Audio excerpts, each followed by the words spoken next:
Ace is anointing himself with pasta sauce as we speak. I'm Peter Brook. I'm joined by Ned's F1 Gridbox, Nav F1, and Ace Shield, and you're listening to the DRS Train podcast. So, Ace is back fresh-faced from Imola. So, regale us of your adventures. What are your observations of this race from trackside? So, usually we start the podcast talking about the teams or some general events. I prefer, before covering the teams, to talk about the strategy. Because as it appeared to me, Imola was going to be just another race like China, where Pirelli comes in and says, well, it's maybe a one-stopper, but it can be a two-stopper, and blah, blah, blah. And then first thing you see, the medium runners can go as long as they want. The guys who pitted are not gaining on the guys on all the tires, and the hard tires go basically as fast as the medium tire. So I believe that if nothing had happened, it was going to be another China. With no matter the strategy, it was just going to be that. No offset, no tire advantage, no nothing. Just a normal, very boring race. Instead, we got the virtual safety car and then a safety car, which completely changed the field. Because then we got completely accidentally and not at all foreseeable many different possible strategies. And the best possible strategy was two stoppers by pitting under virtual safety car and then again under safety car, which is what most of who finished in the points did. Max did that, Norris did that, Hamilton did that, Albon also did that, Hajar did that exact strategy, and he finished 9th inside the points. Antonelli was gonna be on the best strategy, but yeah, he was the one who caused the red flag, the safety car, sorry.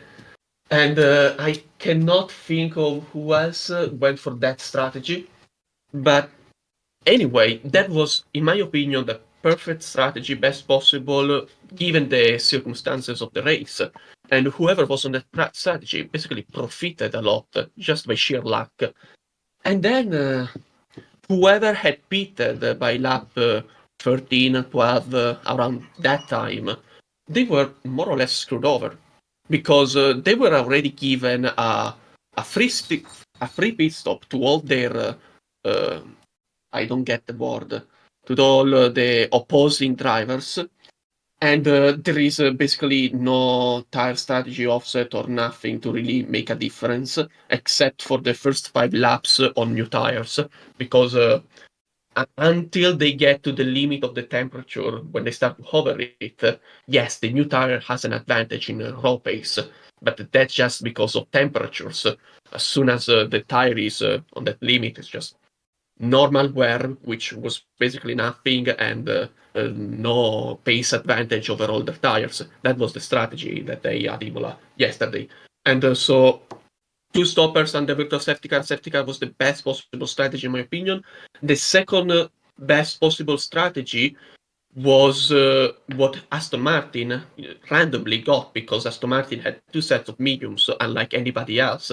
And so Aston Martin pitted the drivers on lap 13 and 15, and then they pitted on the last safety car.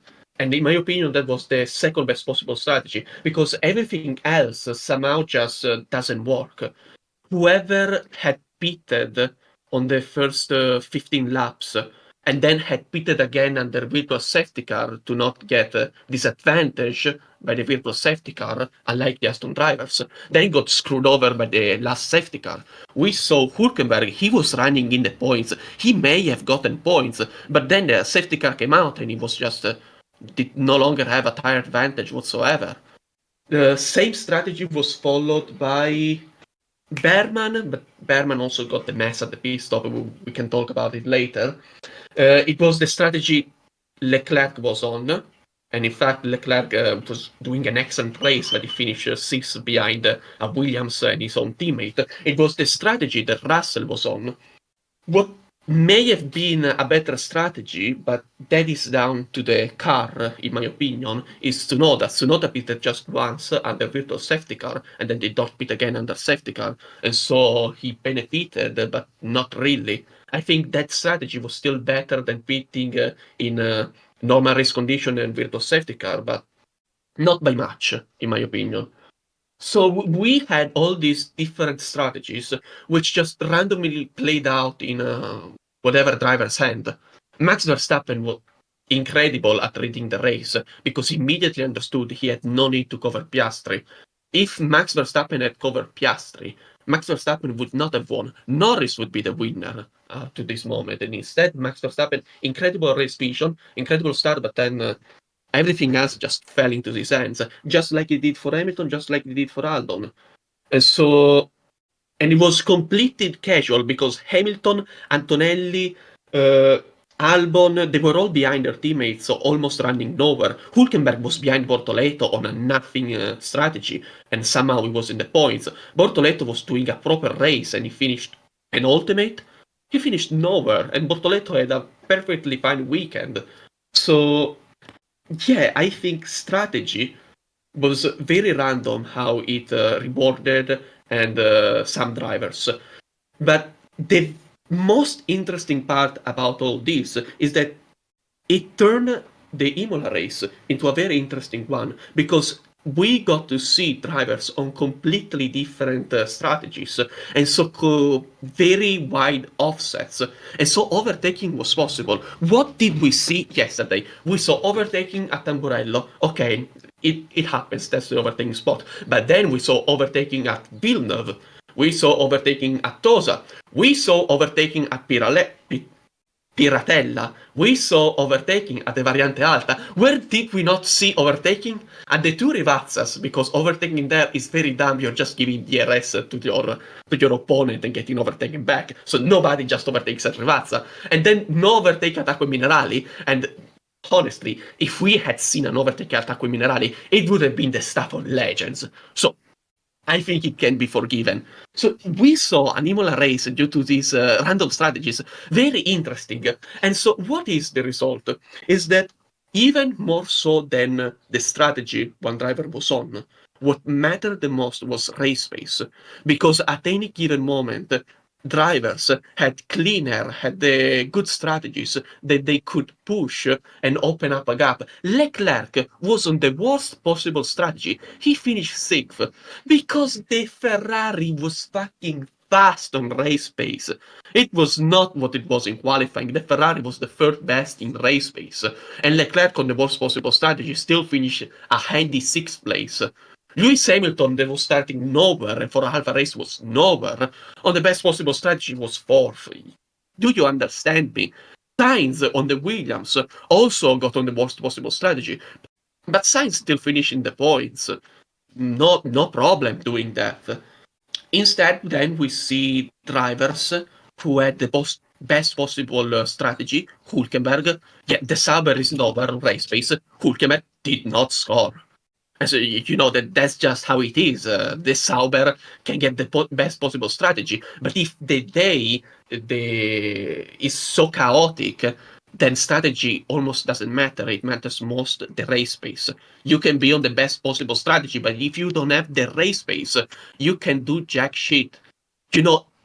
These cars, the Sauber, the Aston Martin, the Haas, even the Racing Bulls, if they wanted to score on a normal day, all they have to do is qualify well and then cover the strategies of those behind.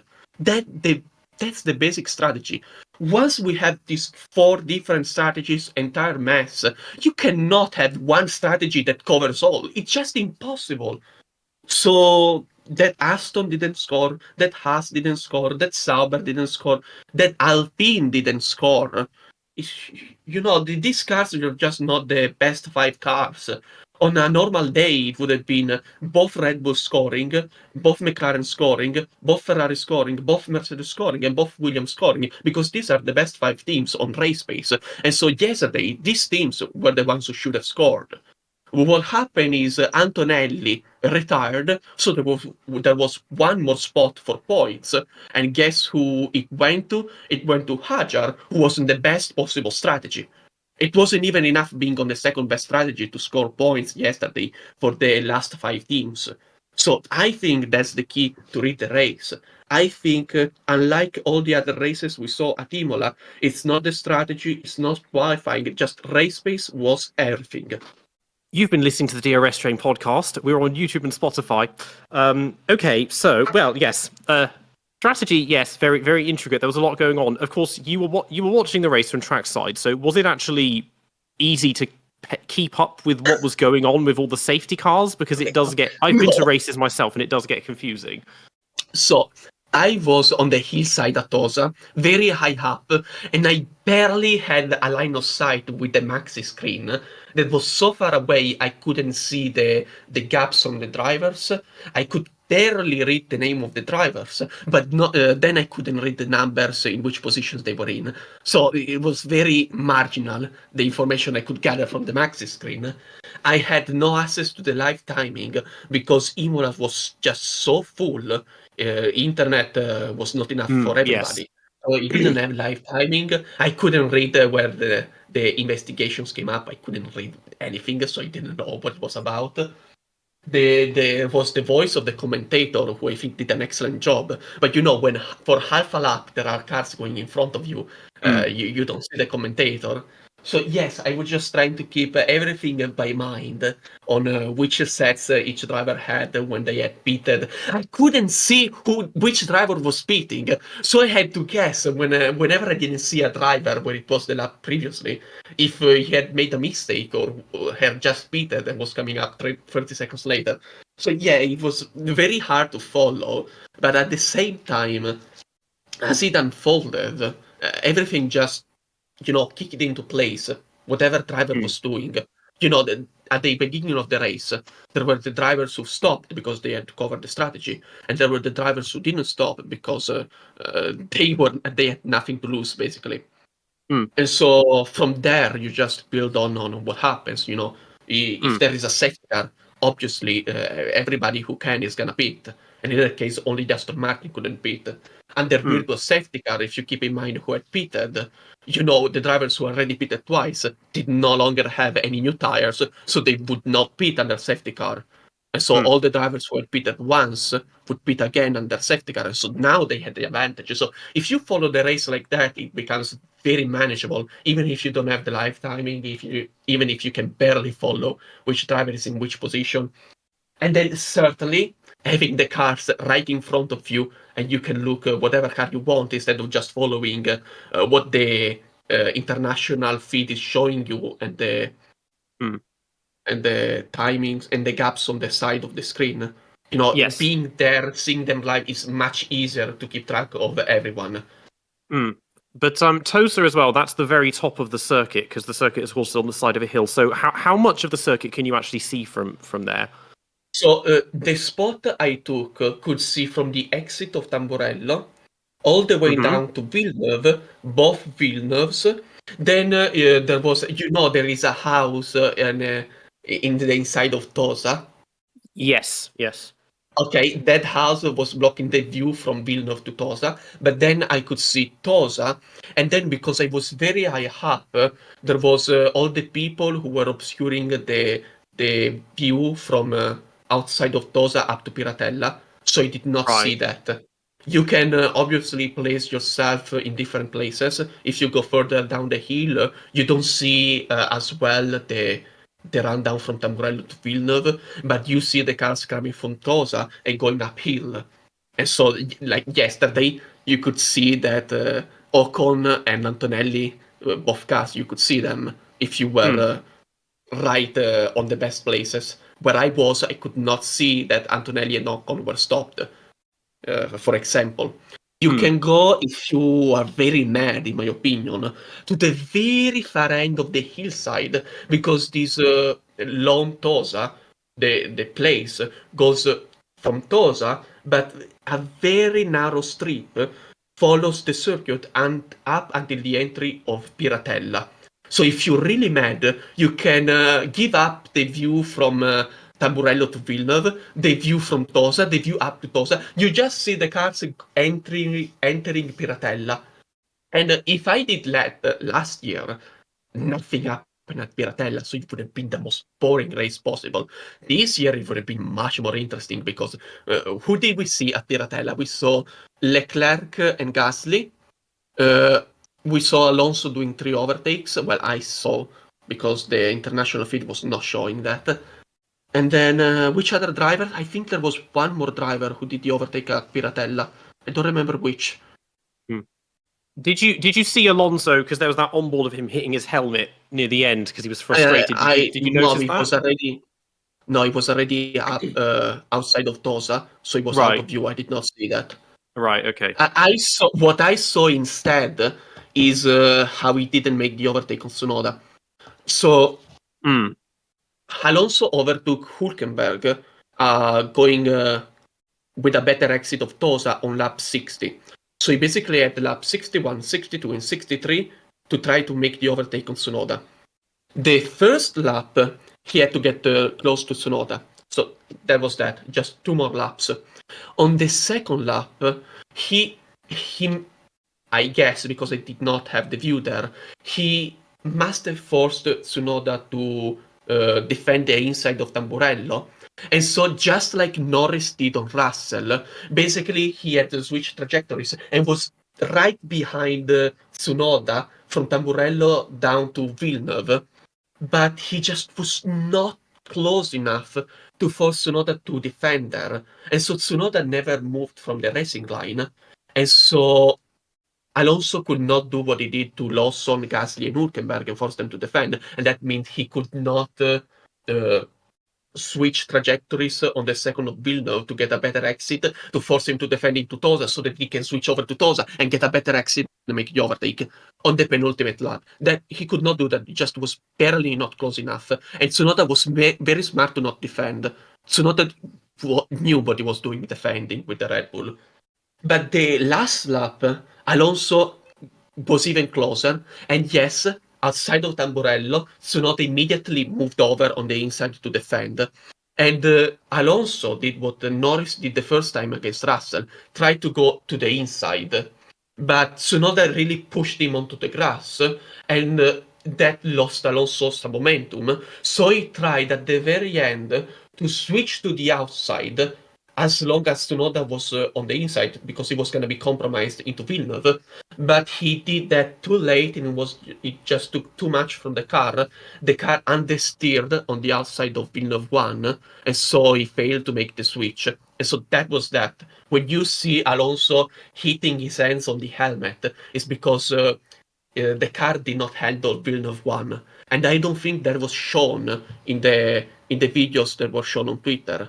The videos on Twitter show him outside of Villeneuve already, and instead they should show all the way. They don't show his launch into it.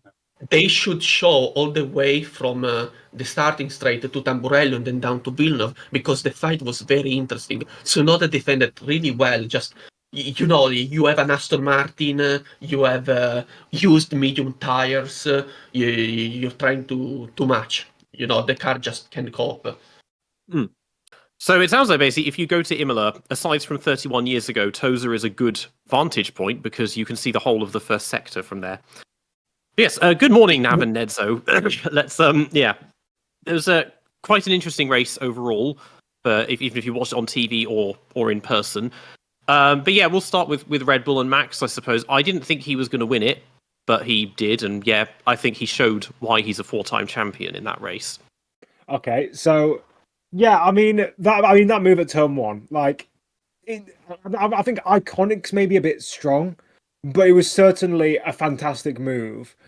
I think Piastri should have defended more, but Verstappen definitely, like, he did what he's always been capable of, which is just pulling off those great moves, and he has proven why Piastri and Norris, even if one of them does, which is most likely what's going to happen, win the title this year, that neither of them are going to be a properly World Championship caliber driver, because you shouldn't be allowing that sort of stuff to happen. But Max also winning this race, sort of, I mean, we talked about strategy and stuff, but winning it sort of on merit does bring into question how fast that Red Bull actually is, because Tsunoda's an outlier and because Verstappen's just as great as he is.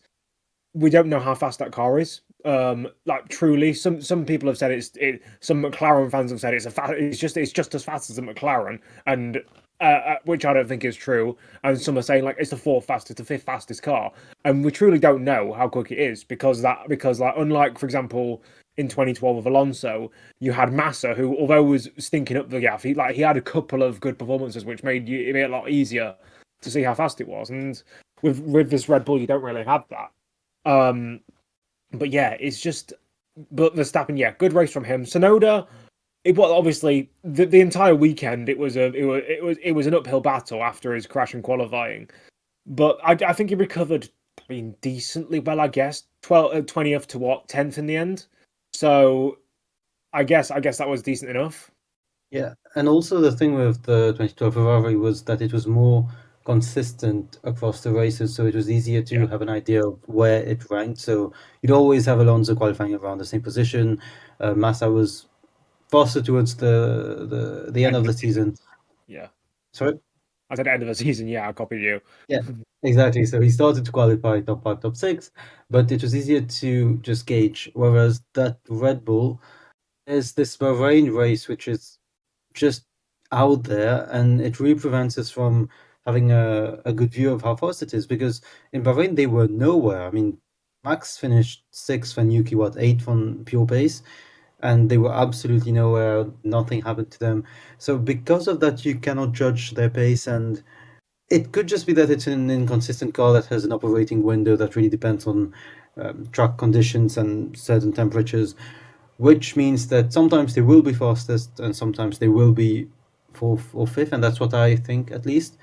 And yeah, Yuki, it's a weird one because, yeah, should we start with Red Bull, I guess? Yeah. Yeah, so Yuki, it's a weird one because some people are like, yes, he did go up to 10th at Imola starting from the pit lane, so deserves some credit, but at the other end of the assessment, he did crash quite violently before getting a lap in, and it was also kind of a weird crash. So yeah, he was disappointed with his weekend. He said that at least he got a point to thank his mechanics, but it's still a weird one to assess. So would you say it was a failed weekend or still showed some kind of pace from the fight back in the race? How would you assess it? So it's a bit of a weird one. I mean, for me, it's almost inconclusive because it's very, very hard to determine pace because, first of all, he crashed in qualifying, never set a time. And then the race itself, we had a virtual safety car and then a full safety car, and both of those turned the grid inside out back to front. And it's like, well, it's impossible to tell at this point. Like, we know it's apparently faster than Aston Martin.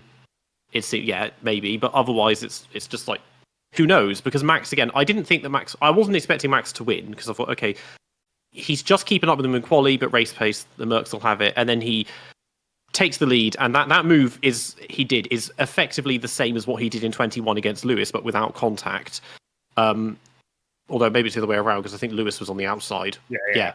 But then he was kind of holding about 5-second lead, but then he did get very lucky with that virtual safety car because then he had like a 20-second lead, and I was like, okay, he's got it. But then we had safety car restart, and he just disappears anyway. So he had the pace, and yeah, but Yuki, who knows? Because I feel like we're going to have this recurring theme, and this has been a phase of all the second drivers of just never getting a clean weekend from him. Something is going to go wrong at some point, and you just don't know how it's going to go.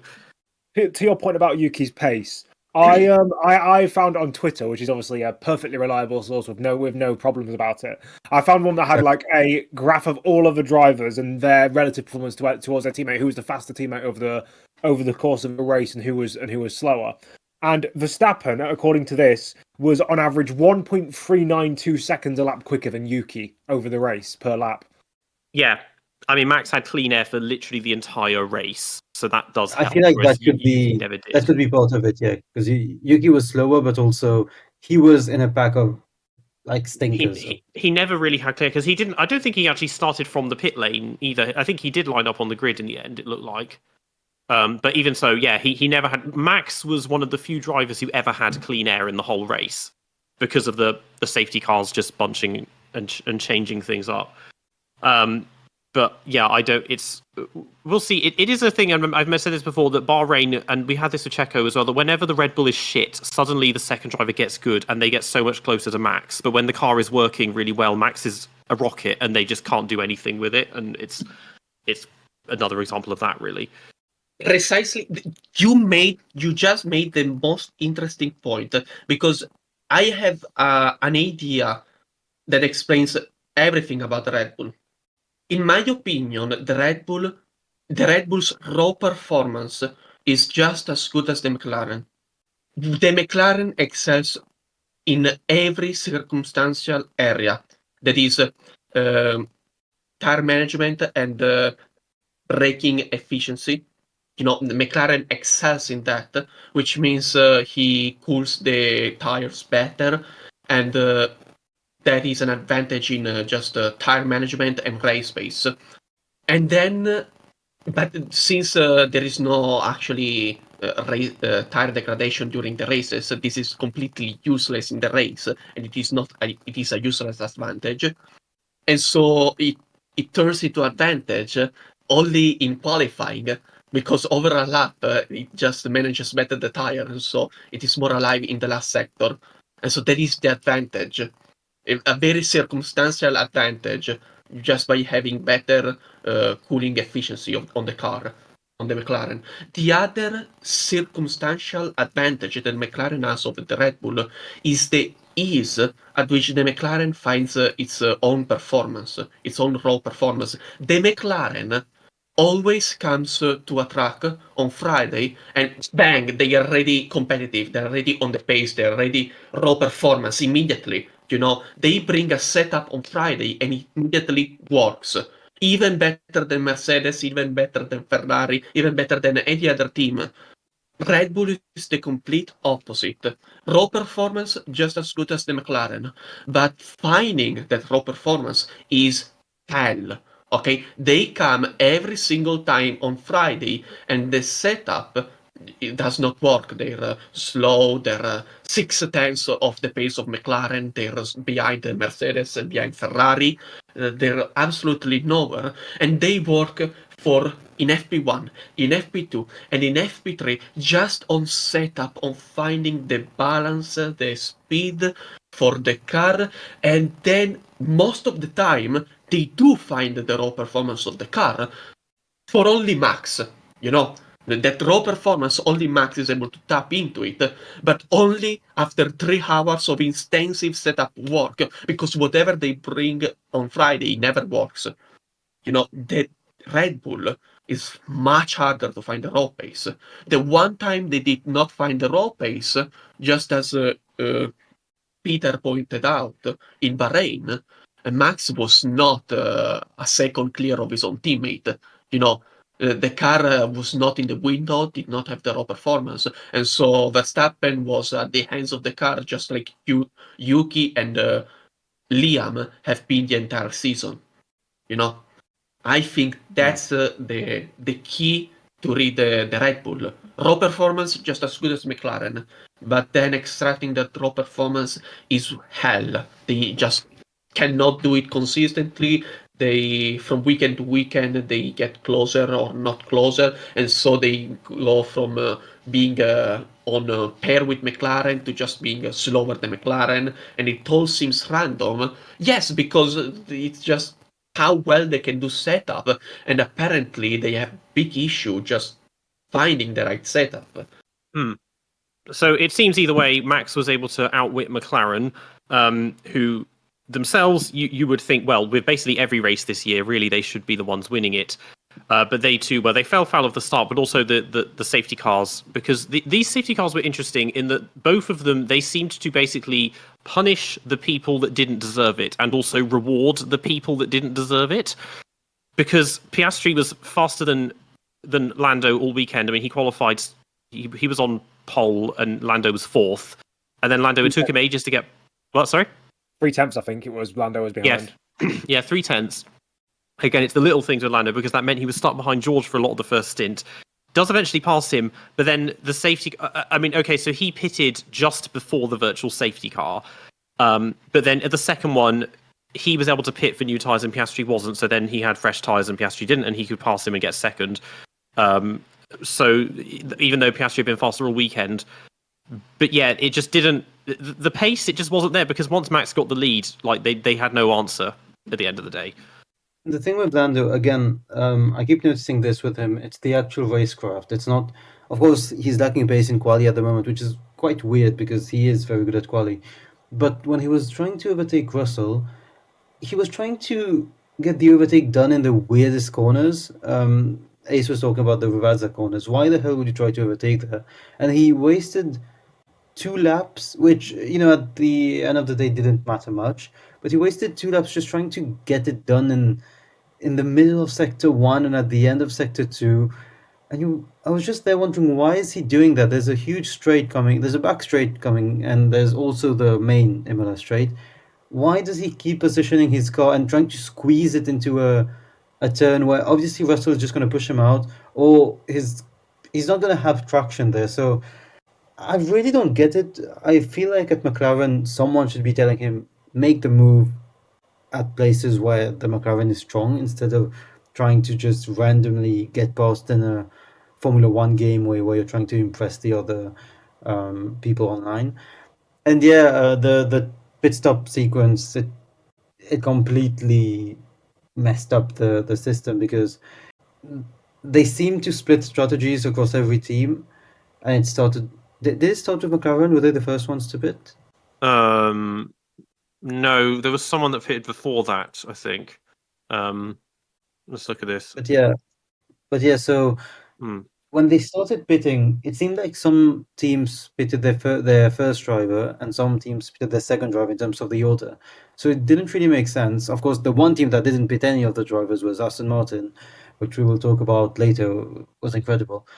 But yeah, it surprised me that they went with that strategy with Piastri and not Lando. I guess the logic was you give the first driver the preferential strategy, and it seemed like pitting was the preferential strategy, but Oscar was quite annoyed at the end, because that shouldn't have been a third place at all for him. Yeah, I don't think I can add anything more to that. It's Okay. just another unexecuted weekend.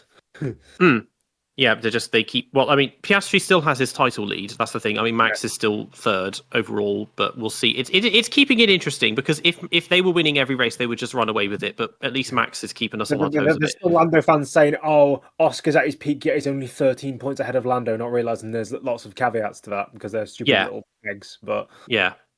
But anyway, last thing was that Lando said, this shows that the car is clearly not fast enough at this point. And again, it was like, stop complaining about the pace of the car again. So, no, you're not fast enough. It's not the car. So then Ferrari again. So I mentioned about how the pit stop, the safety cars basically punished drivers that didn't deserve it and rewarded drivers that didn't deserve it. Well, that was taken to extremes with Ferrari. And I feel like what happened to their two drivers is like a perfect summation of their careers in many ways as well. Because they both got eliminated in Q2, which implies that was the pace of the car, just to be the midfield at this circuit. Leclerc pulled a strategic blinder because he pitted early and he managed to undercut like 5 drivers or something, and he got ahead of George. And it's like, well, if this carries on, he might get a podium. He could be 4th or 5th or whatever. But then the virtual safety car comes. Lewis gets a free pit stop when Leclerc has already pitted. That moves him up 6 or 7 positions when he'd spent literally half the race stuck behind Antonelli and couldn't get past. And then that moves him up. And then again, he gets another free pit stop the second time because he's on fresh tyres and Leclerc can't pit. And then he's battling on Albon and all of that goes on. So Leclerc goes from 11th to 6th in the end. Just avoids a penalty, and Lewis goes from 12th to 4th. And yeah. So we get a lot of comments that apparently we hate on Lewis, and Nedzo hates on Lewis, and Peter doesn't really like Lewis. Today I will be the one hating on Lewis, so I will take over from this, because it was so jarring to watch yet again Mr. Lucky in Formula One. He is extremely talented, he's extremely fast. If you do not believe that, you're stupid. But yesterday was the perfect example, as Peter said, of how sometimes his races just go his way. Both of his pit stops were under the VSCs and the second safety car. And then, Albon moves out of the way. When I say Albon moves out of the way, he messes up his overtake on Leclerc. And obviously, Lewis is much, much faster than Leclerc at that point. So he goes from P12 to P4, literally existing. And people say, oh yeah, he was confident in the car. He was complaining about his tires again. He was saying after the first pit stop, oh, those tires aren't going to last and this isn't good. And then after the second pit stop, he also thought we might not get there in time. So we might not get to P4 in time. So that was so annoying because, again, there was this contrast with Alonso where every single thing that could go wrong went wrong. And Hamilton, every single thing went his way. And people also said that, oh yeah, Max had the same stops. So why aren't people criticizing this? Well, Max, a few stats. Firstly, the McLarens were meant to be faster, so he still had to get into that position to profit. If he's not first at turn 1, I'm not sure he goes for the long strategy. And then Max now has the same number of podiums at Red Bull as Schumacher at Ferrari. Max is now the 4th driver ever to win multiple races 9 years in a row, and the other drivers are Prost, Senna, and Schumacher. Not too bad. And also the first ever driver to win 4 races in a row at Imola. So, it's different. Max was the one to put himself in that position in the first place with that turn 1 overtake. Lewis existed to P4, and it was quite jarring because, yes, it's nice to see Ferrari do well at Imola because it's just nice. They were struggling. But that race, the way it went his way was just yet another reminder that he is #blessed. Yes, Ace. Yeah, so I'd rather take the Hamilton side this time. Because, yes, so Leclerc drove an incredible race. And even on the worst possible strategy, given the circumstances, he still finished safe, way ahead of many other drivers. But as I feel it, Hamilton did earn 4th place. He did get lucky, yes, absolutely. But Leclerc overtook Gasly on same strategy. Okay, Hamilton overtook a Mercedes on same strategy, and then a Racing Bulls on same strategy. So actually, overtake-wise, Hamilton did a better job than Leclerc. So then, the fact that Hamilton, yes, was stuck half a race behind Antonelli and a Racing Bulls, and if he did not get the luck of both safety cars, he would not have finished 4th.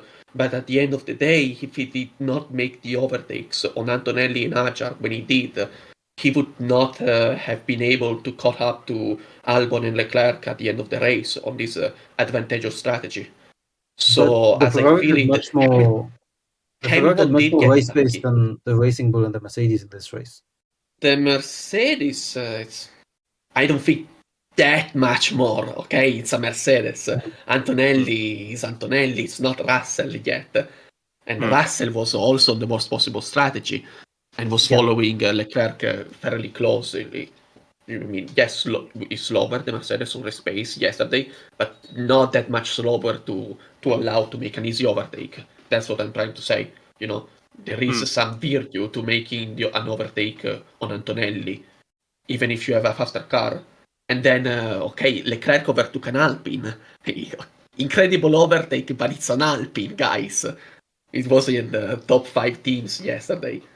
So I do think Hamilton got absolutely lucky. He has merit for having finished fourth because of those two overtakes. It unlocked him. Otherwise, even the best strategy would not have worked. But yeah, I mean, I've got the lap chart here, and so at the start of the race, Hamilton was passed by Antonelli, and got stuck behind him for over 30 laps. Leclerc passed Hadjar and then passed Gasly, although he did push Gasly onto the gravel and then kind of wrecked his race because the Alpines were nowhere after that. But yeah, Leclerc pitted early. He dropped to 17th, but then he'd overcut up to Russell, so that put him basically a net third or fourth. Before, yes. Yeah, and he was about to pass Lewis and basically be effectively an entire pit stop ahead of him, and then the virtual safety car came. And so Lewis, at that point, he gets to pit, so they're now together. But Leclerc has to get past both the Astons, who stayed out, but then Hamilton has drivers on old tyres in front of him after both restarts, which does help quite considerably.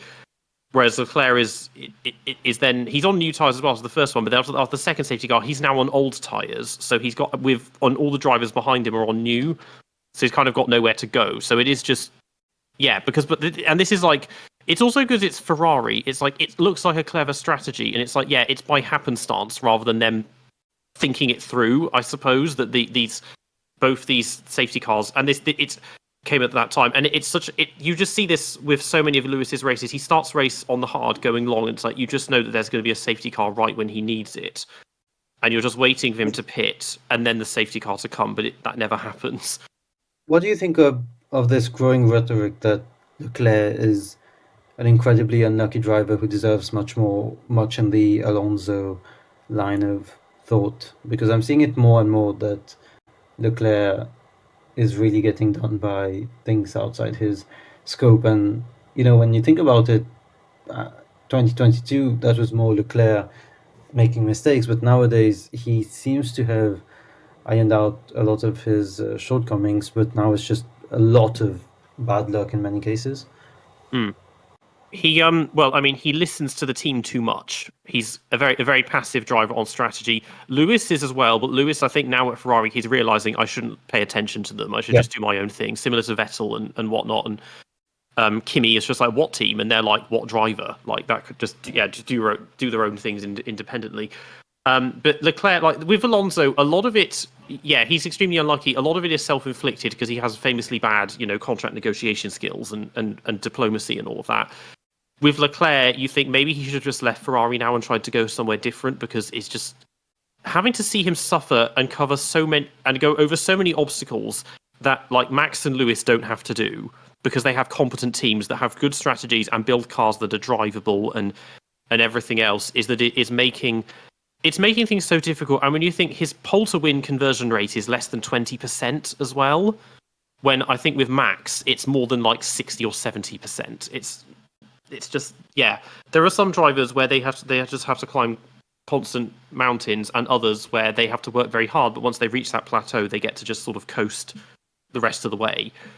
So I want to jump in before Nedzo, because all I want to say is if instead of the safety car situation that happened to Leclerc and he got unlucky with that, all the events that were inflicted upon Berman were inflicted instead upon Leclerc, his fans would absolutely just kill themselves, because of impossible having this much misfortune. Leclerc was not the most unfortunate driver yesterday, and nor it was Alonso, it was Berman. The guy was deleted a lap time, a perfectly legal lap time, because of who knows what rules on Saturday. And then when he gets lucky in the race, they screw up his own pit stop and has to repeat again, and now he's down a lap. I won't get into Behrman, obviously, because we haven't got to Haas just yet. But with Leclerc and this whole, is he deserving of like more than he actually is? I don't know. It's a tough one, because I think had he existed in the period in Formula One, like other periods in Formula One, like for example, just after Schumacher like fell off, and not fell off, but came less fruitious. That's not even a word, but we're gonna roll with it. when you had guys like Raikkonen, Hamilton, Vettel at the top, Alonso, where they were all really good, but no one really stood out as dominant over that period. It was just kind of like there were certain seasons that Hamilton was better, certain seasons that Raikkonen was better, some seasons that Vettel was better, some seasons that Alonso was better. I think if Leclerc if Leclerc existed in an era like that, I think he would be a lot more successful. I think if, for example, nowadays, if we'd have had F1 since like 2016, 2017 without Verstappen, I think we would have had a lot more fruition. But because we've got a situation where we have a generational talent, and you've got a lot of sub-generational talents like Leclerc, like Russell, like arguably Norris and Piastri. That's why Leclerc hasn't got the stuff he's achieved. That's why Leclerc hasn't got any sort of like championships, any sort of like major championship battles since 22. Didn't get far enough along. And do I believe his championship level? Yes.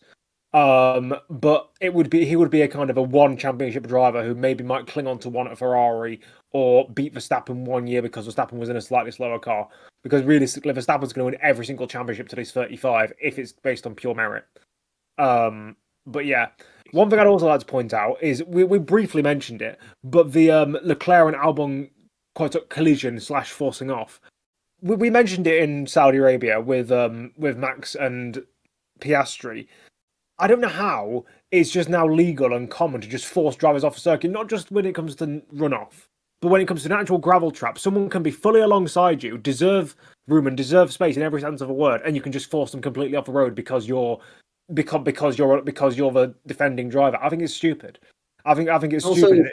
there's way too much attention on this rule of car ahead at the apex. You hear Yeah. so much about it, and like, no, and I mean, obviously, it's because of Max and how he takes some turns when fighting other people, but no, it doesn't matter. You just give space when you think you should give space, which other drivers used to do. And now every single time it becomes a court case of my car's front wing was ahead, or we were side by side, or my wheel was ahead of his wheel, and it always becomes this mediation case for the next 3 minutes on the radio, and then the FIA has to make a decision that does not seem very consistent. They just decide, oh yeah, give back the position or not. It's annoying. It's annoying because the FIA have decided to let the drivers choose the rules rather than saying to the drivers, "You go by our rules, not by we let you decide them and then we just go with them." Because it's stupid. Drivers are going to want to force each other off, and they're going to want to do whatever's best for their race. If you say to them, "You have to leave a car's width on the exit of the corner," then we'll have none of this. We wouldn't have had the Alonso Lawson incident in Miami. We wouldn't have had this incident because I think that I think it's pretty obvious. If the Albon hadn't been forced off by Leclerc, he would have got fourth, and it would have basically gone off into the distance. And I think Hamilton would have got by Leclerc, but I don't think he'd had the pace to catch Albon again. Because I think when you Especially because Williams is also fast on the straight, which is where Hamilton was making his moves.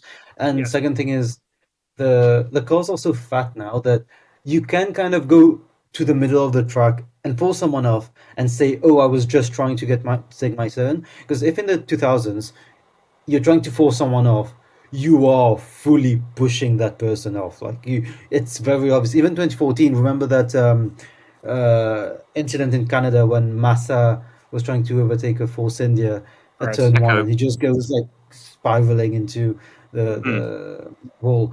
That one is obvious because the cars were slimmer, so you can tell that someone's pushing. Now you can't even fully say, "Oh, you're being pushed out," because maybe genuinely it's hard to make the turn, or you would lose a second and a half by like if Leclerc lets Albon through there. Let's be honest, he does lose a second at least in lap time. Well, here's the crazy thing: if when you're trying to make an overtaking move, you're not going to make the corner, maybe brake earlier and go slower through the corner so you can leave room for both drivers. It's a crazy concept where you can actually make concessions to leave other drivers room. Yes, it would be very tricky to go side by side through Tamburello, but we've seen it happen. We saw it with Verstappen and Piastri. It wasn't like both drivers were trying to make massive concessions for each other. They're going fast. Yeah, exactly. But Piastri left room, too much room. But it wasn't like it was a massive like everyone was stacking up behind them because they were going so slowly. It is hard, But that's the thing. When the going gets tough for drivers nowadays, we'll just force someone off instead of actually trying to leave room, because most of the time it's on to run off, so it doesn't actually matter, and they can rejoin in some artificial way and either rejoin behind or rejoin ahead, and then they have to leave their position back. Just leave drivers room. Just leave each other room, and get the FIA to actually say, to pull their finger out and say, actually, you know what? We've decided that you're not deciding the rules. We're deciding the rules, and if you don't like it, you can go off to NASCAR or IndyCar, where a bit of roughing and bumping about is more accepted, and you can go and do that if you want. But if not, then you can come to our series, play by our rules, like it is in every other series in the entire world. They have it in GT racing. They have it in, I assume, WEC. I'm assuming every FI series, the rules are not ahead of the apex because it's stupid. Like if you for example go into a kart race with loads of 14-year-olds, if it was ahead of the apex, someone would die. Because someone would do something stupid. No, I'm being serious. Someone would genuinely die because of stupid actions. It's only because F1 cars nowadays are built like tanks and you can survive anything that they've allowed this kind of stupid cretinous racing where you can just where poor racecraft is encouraged. It's stupid. Never mind the kart races. Imagine the 70s or 80s. It was ahead of the apex. Yes, exactly. Do you know how many deaths would have been caused? Yes. Yeah, it would literally there'd be one driver on the grid. It'd be like Hamilton in Hungary 21. I think with the number of 80 speed drivers as well, just lapping drivers would end terrible situation. I think Jody Scheckter mentioned this in a video recently. He was like talking about the rules about this. He's like, well, back in my day, and he's like with Max, like, if you obviously cut the corner, then yeah, you shouldn't do that. But if you're just going slightly off with a couple of wheels, like who cares? It just doesn't. Yeah. Like what? Just let them race. Like, but to be honest, I'm amazed that Leclerc didn't get a penalty, because when you look at Albon's onboards, he is, ahead of the apex or whatever. Yeah. But also Leclerc does not give him room at all, so he doesn't have anywhere to go. And it did screw Albon's race. He fell behind him, and then that gave Lewis a free overtake as well. So I think any other circuit and Leclerc would have been penalised probably. And again, on that overtake, Leclerc, I'm not sure why obviously you defend your position, but I do not see any circumstance where Albon does not go through. So, yes, maybe you could argue that that's why you push him off, but I would actually argue that's why, you don't defend as hard, because it seems kind of inevitable. So you don't try to get the penalty. And very small thing, because Nedzo mentioned it. Do you think Piastri gave too much room to Verstappen at the start? Because Russell did get really annoyed. Russell was like, what the fuck is he doing? Any more room and they'd have crashed, or one of them would have gone off track. What I was going to say was, Max wasn't, unlike Albon, Max wasn't, I don't believe, I'm not exactly sure, but I don't believe he was ahead of the apex. Next to him. No, not he was like half a car behind. So Piastri should have done what Verstappen did to Hamilton in 21 then. Just completely force him wide. That's why I was, not even completely, if Piastri simply went for the apex of the second turn, then that's fine. That's fully legal. He's just going for the apex. Yeah. So that was a bit, I don't know. It was good racing, but Verstappen in that position, he is going for that apex, Yeah, but if I'm Piastri, I'd push him completely up, because then not only would it teach Max that actually people can do the exact same things to him that he does to them, and as I said, it would be completely in the rules. And I think Piastri's probably George and Lando between him and Max. So Max would have dropped down to P3, P4, which is fully what Max would have done. Max does that to Lando every other race. Also, I believe when you said Piastri should have taken the second apex, had he done that, I think there would have been a collision, because if Verstappen's on the inside, he's not going to back out, and Piastri would just turn across, and there'd be a spin and a crash and an accident. Yeah. And then either Lando or George ends up winning the race. So I don't want that. Which is good. Oh, yeah. But yeah, it just the shorthand is the cars need to be smaller, and I think they are smaller in 26, aren't they? Yeah, because it's just, we'll have this. We're going to have this same discussion next week with Monaco, where we'll all conclude that the circuit's not the problem; it's the cars. Yes. Formula E produces Monaco every single year, but F1 can't do it. Yeah. But one thing must be said: Formula E, yes, it can be random. Lately, it's less random because they fixed up that boost thing where they have to go get a boost. So the fan boost attack mode. No, not fan, attack mode. Yeah. So it actually works better, but the city racing in Formula E is actually really entertaining. I wouldn't watch it live, but watching the highlights is really good because Monaco is a classic every single year in Formula E because the cars are small. You fully have room for side by side, and you see that it actually requires skill, and that's the issue. Monaco can be a good, yeah, can very much be a good series, and as Nedzo said, other series make it good. It's just Formula One. Where the hell are you meant to pass? If your car is 3 seconds faster, maybe you can get your car ahead of the apex of the chicane and go past there. And maybe if you have a really, really good exit out of the last turn, you can make it. But that's like 2 overtakes max. So But you need to make the cars not just smaller, but also less on rails. Because, like for example, if someone makes a mistake coming out of a corner, you can easily just slip by. That's why I think racing in the 2010s was a lot better. Because yes, the cars were slightly smaller and slightly lighter and slightly all that sort of stuff, but they were also more on rails. So drivers would make tiny mistakes that would let another driver come up onto the back of them and then make a move up the inside. Schumacher overtake. They had That much Schumacher narrower overtake on tyres. Alonso. Yeah. That Schumacher overtake on Alonso at Monaco. That's one because the car wasn't on rails and Alonso had to let Schumacher by. And secondly, the car wasn't fat enough for Alonso just to. Like nowadays, if Alonso made that mistake, or any driver made that mistake Alonso made out of the last turn, all he has to do is swerve a bit to the middle of the track, and no one can get past. So Yeah. yeah. But yeah, we'll cross that bridge when we come to it next. Who is next? It is Williams. Yeah, goodness me, this was a bit of a breakthrough weekend for them. I mean, both drivers made Q3. Alex was doing. I mean, I don't think the podium was ever on the cards, but he gave it a damn good go. Sainz got screwed by both safety cars, but he still climbed into the points. But now they're looking good, and I feel like for Sainz particularly, maybe he's worked out this car, and he seems to be getting the hang of it now. So yeah, if they can keep this momentum, maybe we'll see a podium, and it would be their first official podium since 2021, but first actual podium since 2017. Oh yeah, 17. Yeah, 17. Yeah. A certain someone licked their way to third in Baku. That was just a chaotic race, though. Yeah, the thing with Williams is they qualified at fastest car qualified P6 and finished P5, right? Yeah, and finished P5, and somehow that was disappointing to most of the Williams teams, and their fans. That's where we're at. That you could genuinely say that Williams kind of underperformed very slightly in terms of the actual positions they ended up with. That's how fast they are.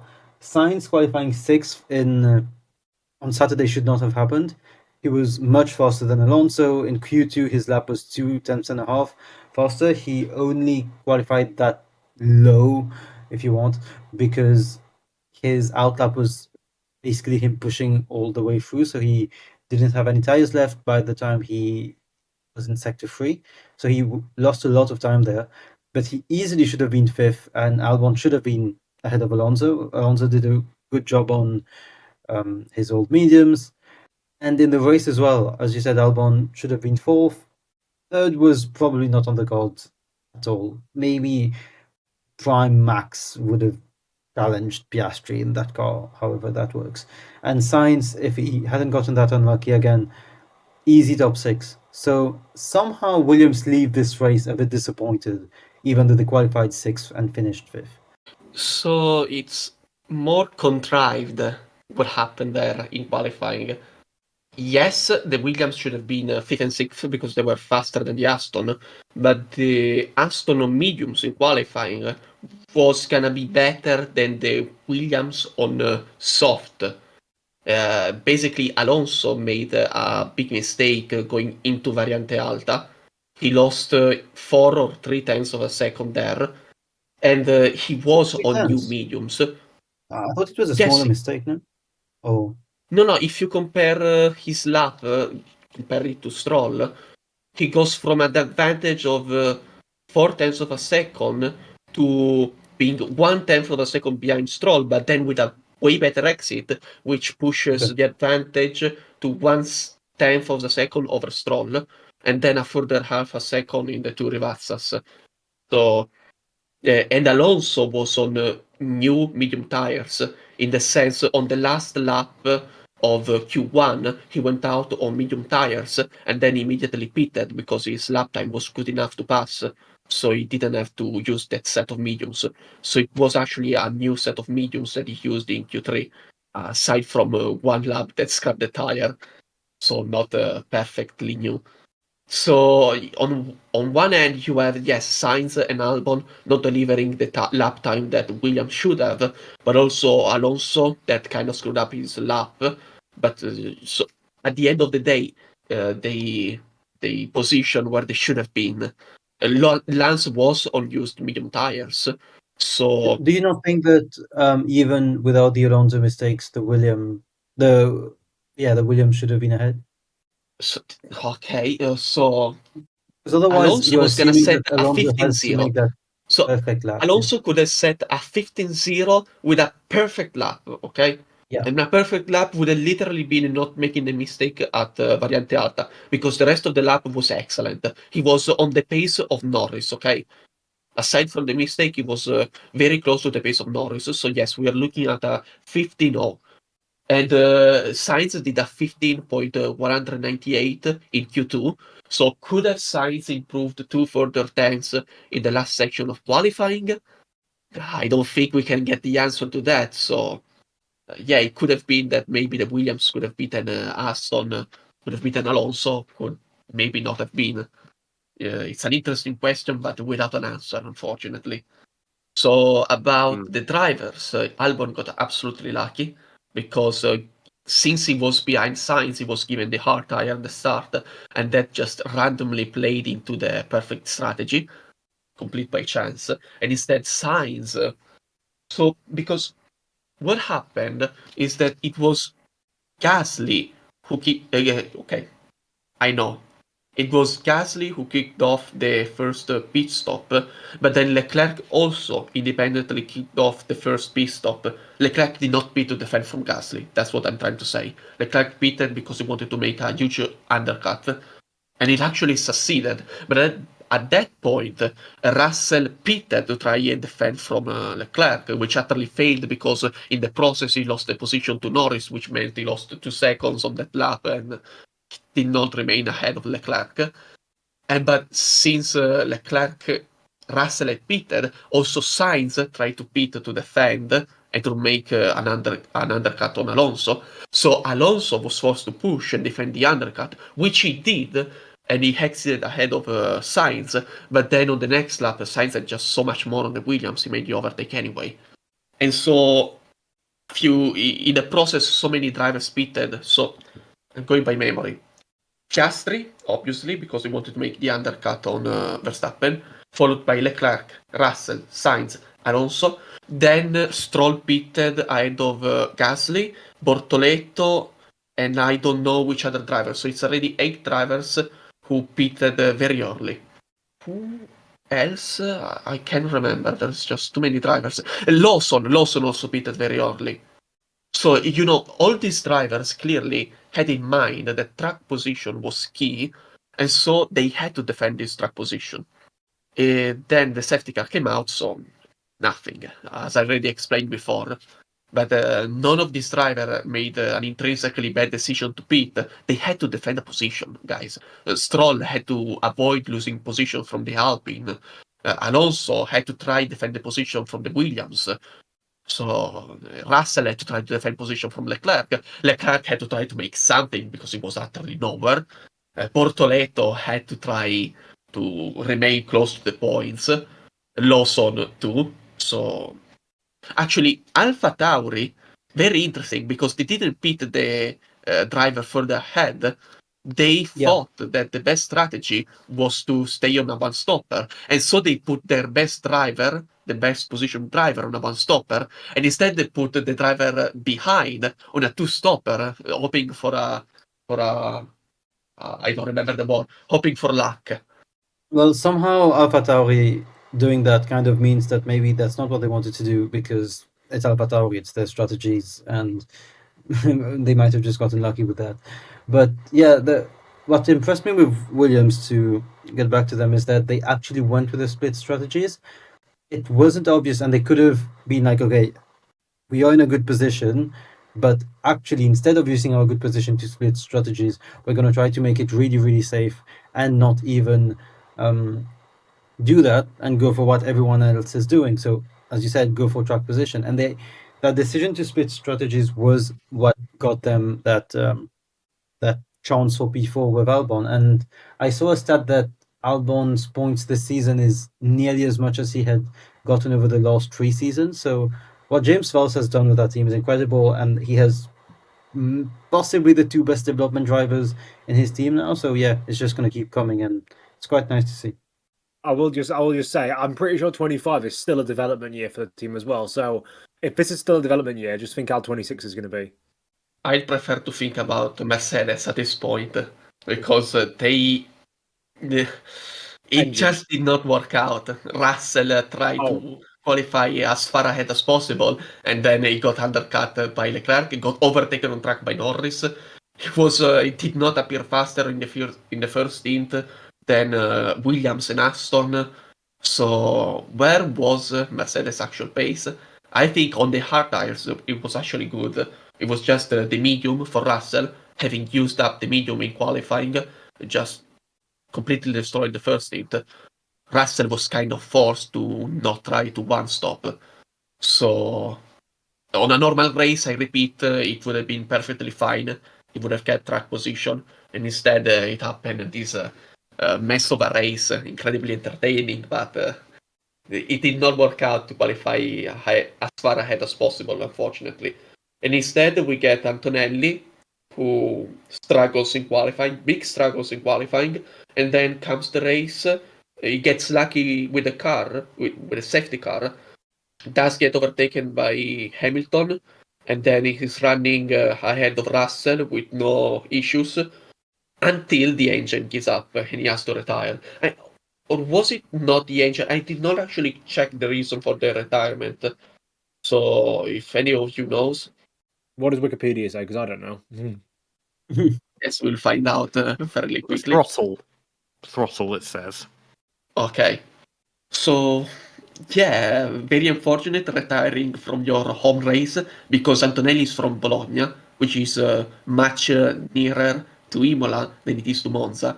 So of the two, Imola is closer to home. And so, yeah, it was gonna be just this year in the foreseeable future of racing here, and it was quite a disappointing weekend for Antonelli.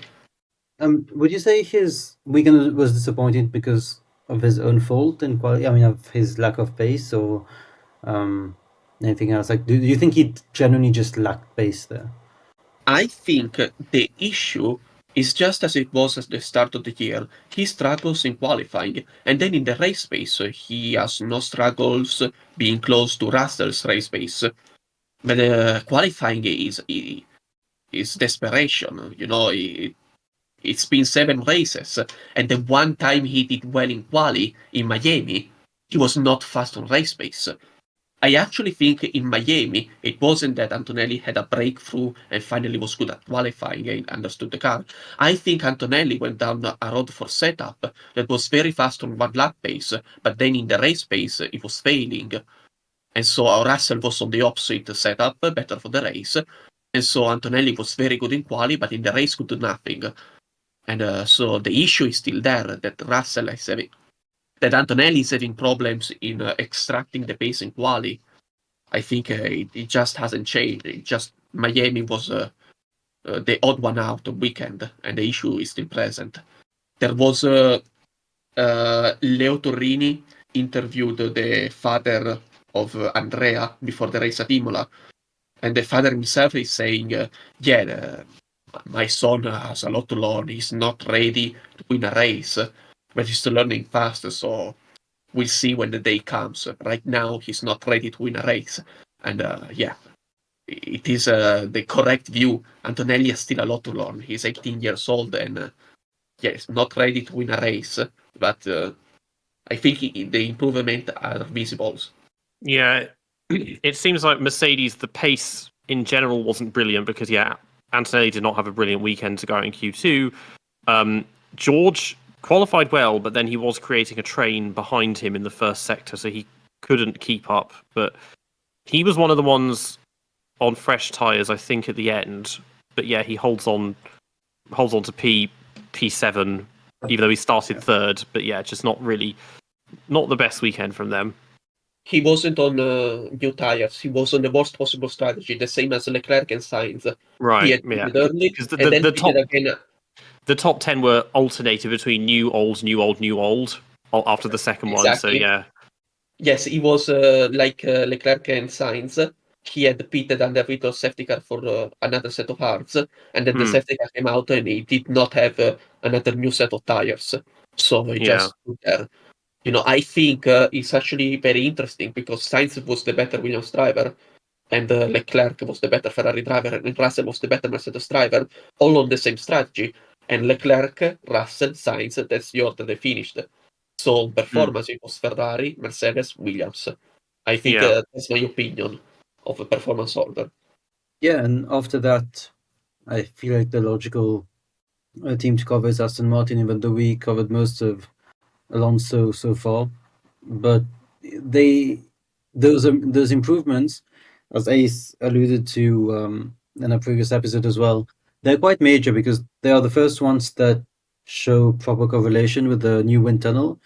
So this is not just an upgrade that is working. It's a very, very significant upgrade because it shows that this new wind tunnel can be trusted, can be worked upon by Newey, and can be actually a sign of better things to come.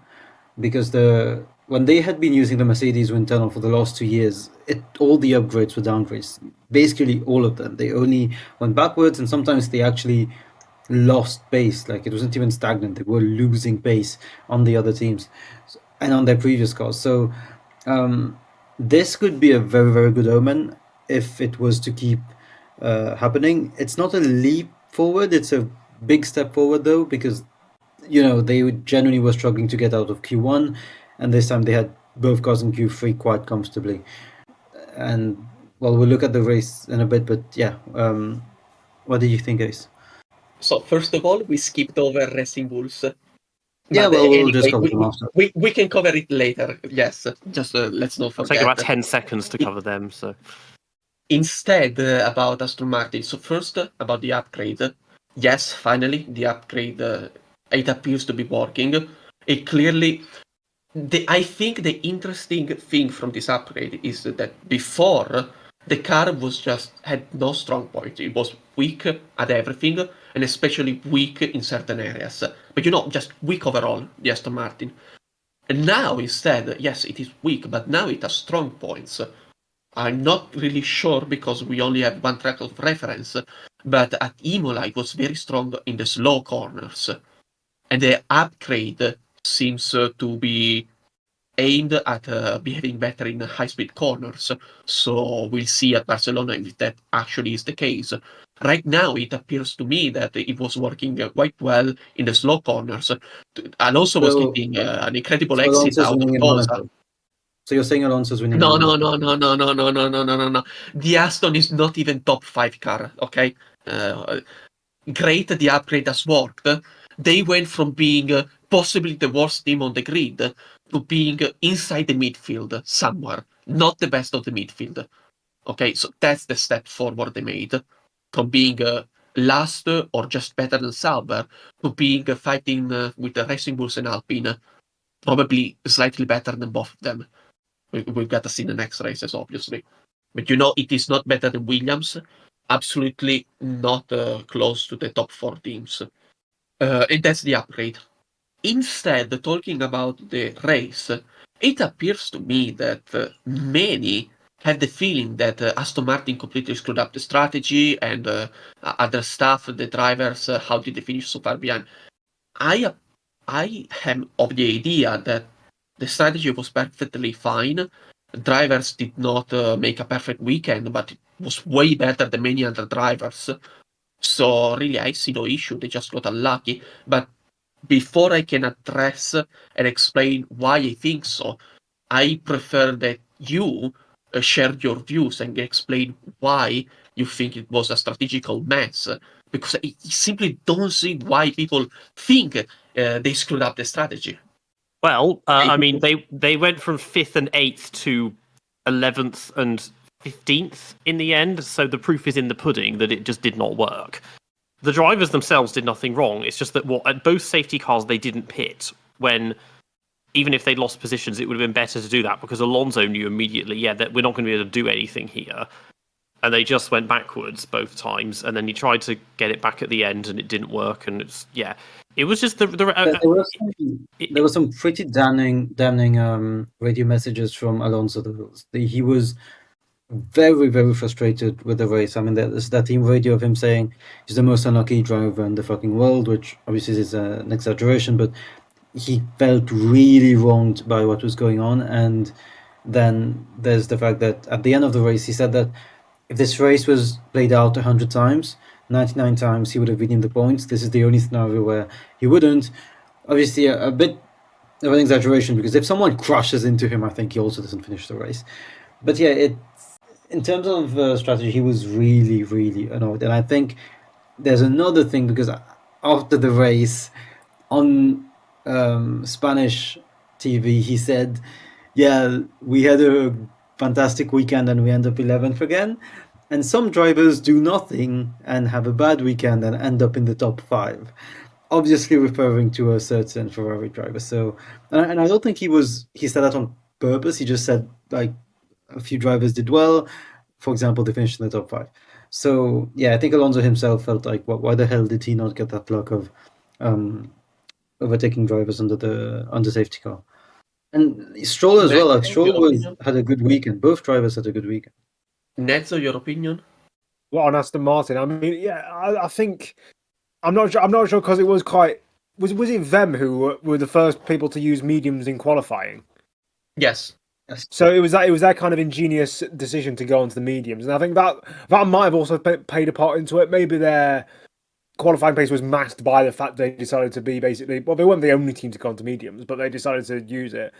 I believe, Alonso was the better driver, although I believe the strategy was suboptimal, but it wasn't horrendous.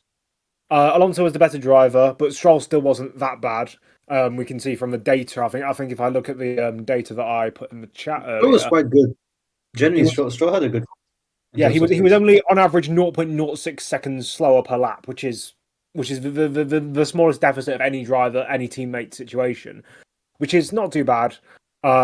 He's definitely had a step up in performance. Even if I put a tweet out the other day where I said that my prediction that if the Aston Martin is the best car next year, then Stroll will win the championship. I'm not necessarily sure if I'm going to go back on that, but it's definitely proven me right that Stroll isn't the same level of like deficit to Alonso that he was in 24 or even 23. Like, I think he's definitely got a lot of motivation now because Adrian Newey is in that team, and I think that if they keep on this trajectory, Aston, by the end of it, I'm not sure if by the end of the year they'll be like top of the midfield or even pushing the top guys. But it's definitely good signs for 2026. And Alonso, I think, will be happy. So will Stroll. So, okay, I think I can address a few points. I'll address Stroll separately. First, I'll address the strategy and what happened.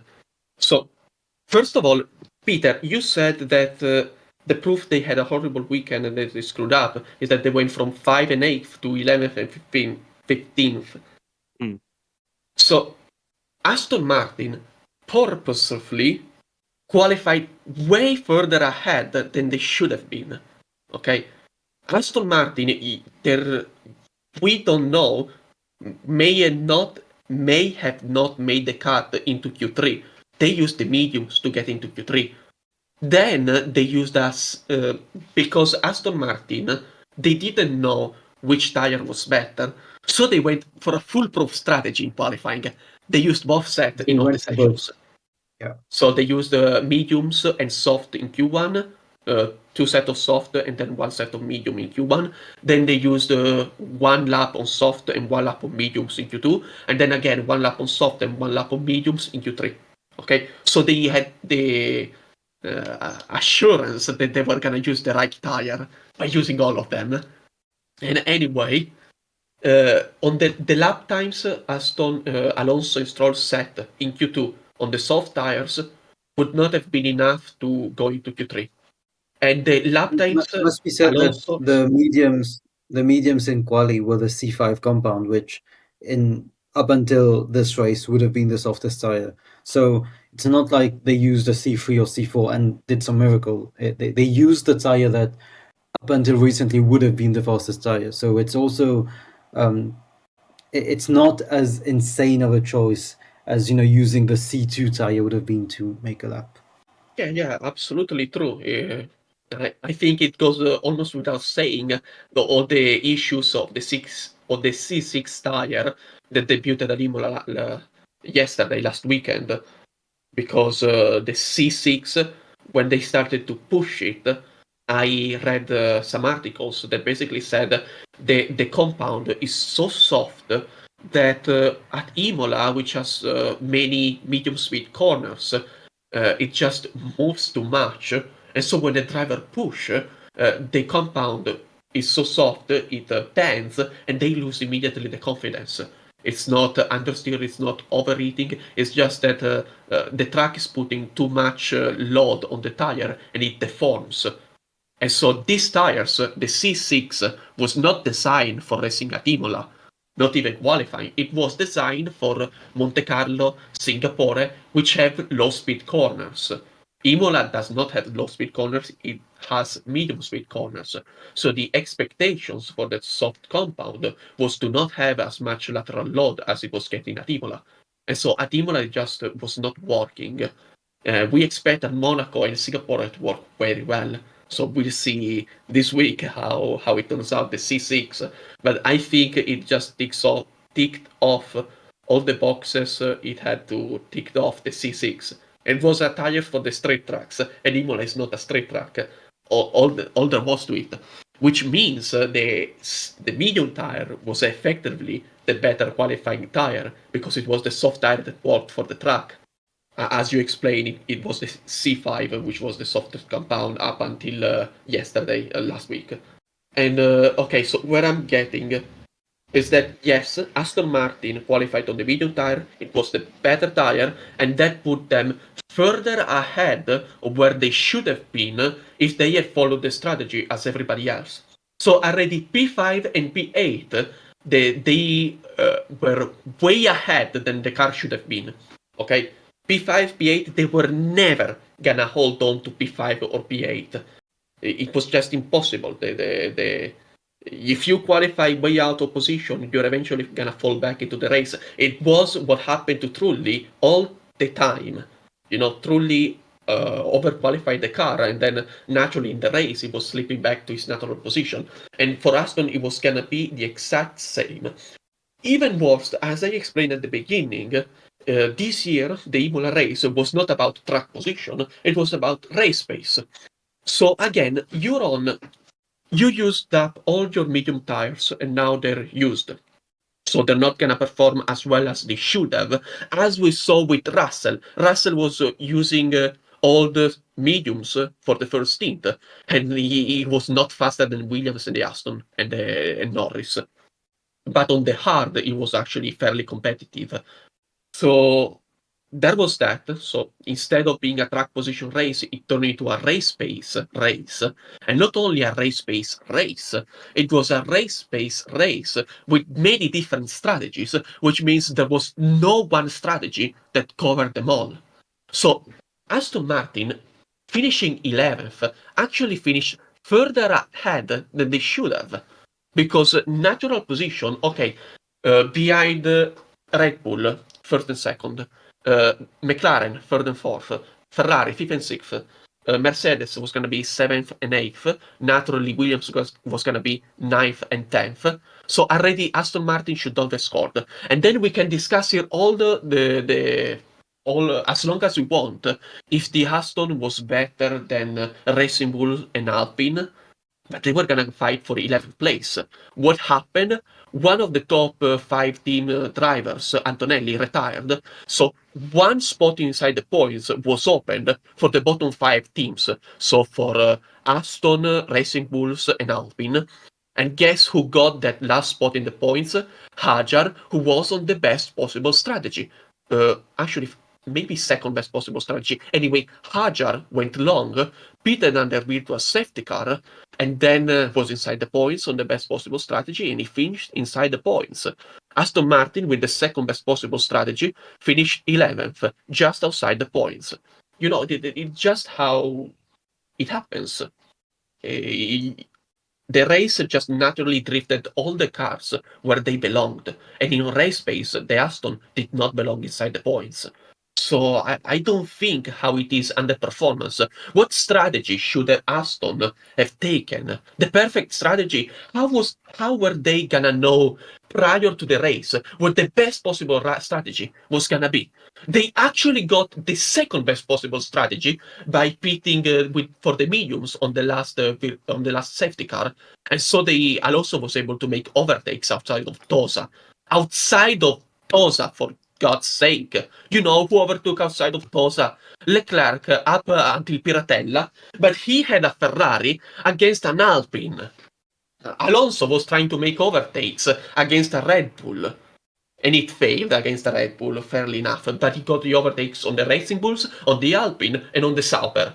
So, yes, it was the second best possible strategy. So I don't know how people can get angry at what strategy Aston Martin took. As it turned out, by sheer chance, by happenstance, it was the second best possible strategy. Did the drivers screw up in any way? So Alonso was starting P5, which was as good as it was gonna get. So he could not have positioned better himself for the start of the race. Question, should he have pitted to cover Sainz? And this we can debate. So how far could a medium tire on the Aston Martin could have gone, given that the tire was already used up in qualifying? Okay, I think anyone with that does not like taking massive gambles would have thought that it was the obvious choice to pit, given that they... But do you not think that it was obvious to at least split the strategies, because every single team was splitting the strategies? So, like, I kind of see what you mean in terms of their strategy wasn't that bad, and it would have probably worked in most situations. But yes, it was obvious that they should have split the strategies. Every single team did it, and then you have one driver who's up there if needed, and then one other driver is down there trying that strategy. That's what I mean by the team strategy was bad. Like, the individual strats were maybe not that bad, but that's where Aston keep kind of falling through in races. They don't split, and I saw actually criticisms that very often they'll have Alonso do the same as Stroll, or they'll have them together. I don't see it really as a conspiracy, but obviously they want the drivers to be, at the moment, especially because they don't have super high potential, it works for them to have like Alonso and Stroll quite nearby on the track. So I'm not saying it they're trying to favor Stroll or whatever, but it just works for them to be working together, maybe in terms of DRS and stuff like that. So that was one of the reasons why it feels like they pitted. And same in what was it, the wet race in the China Sprint? Not China Sprint. Australia or Miami Sprint?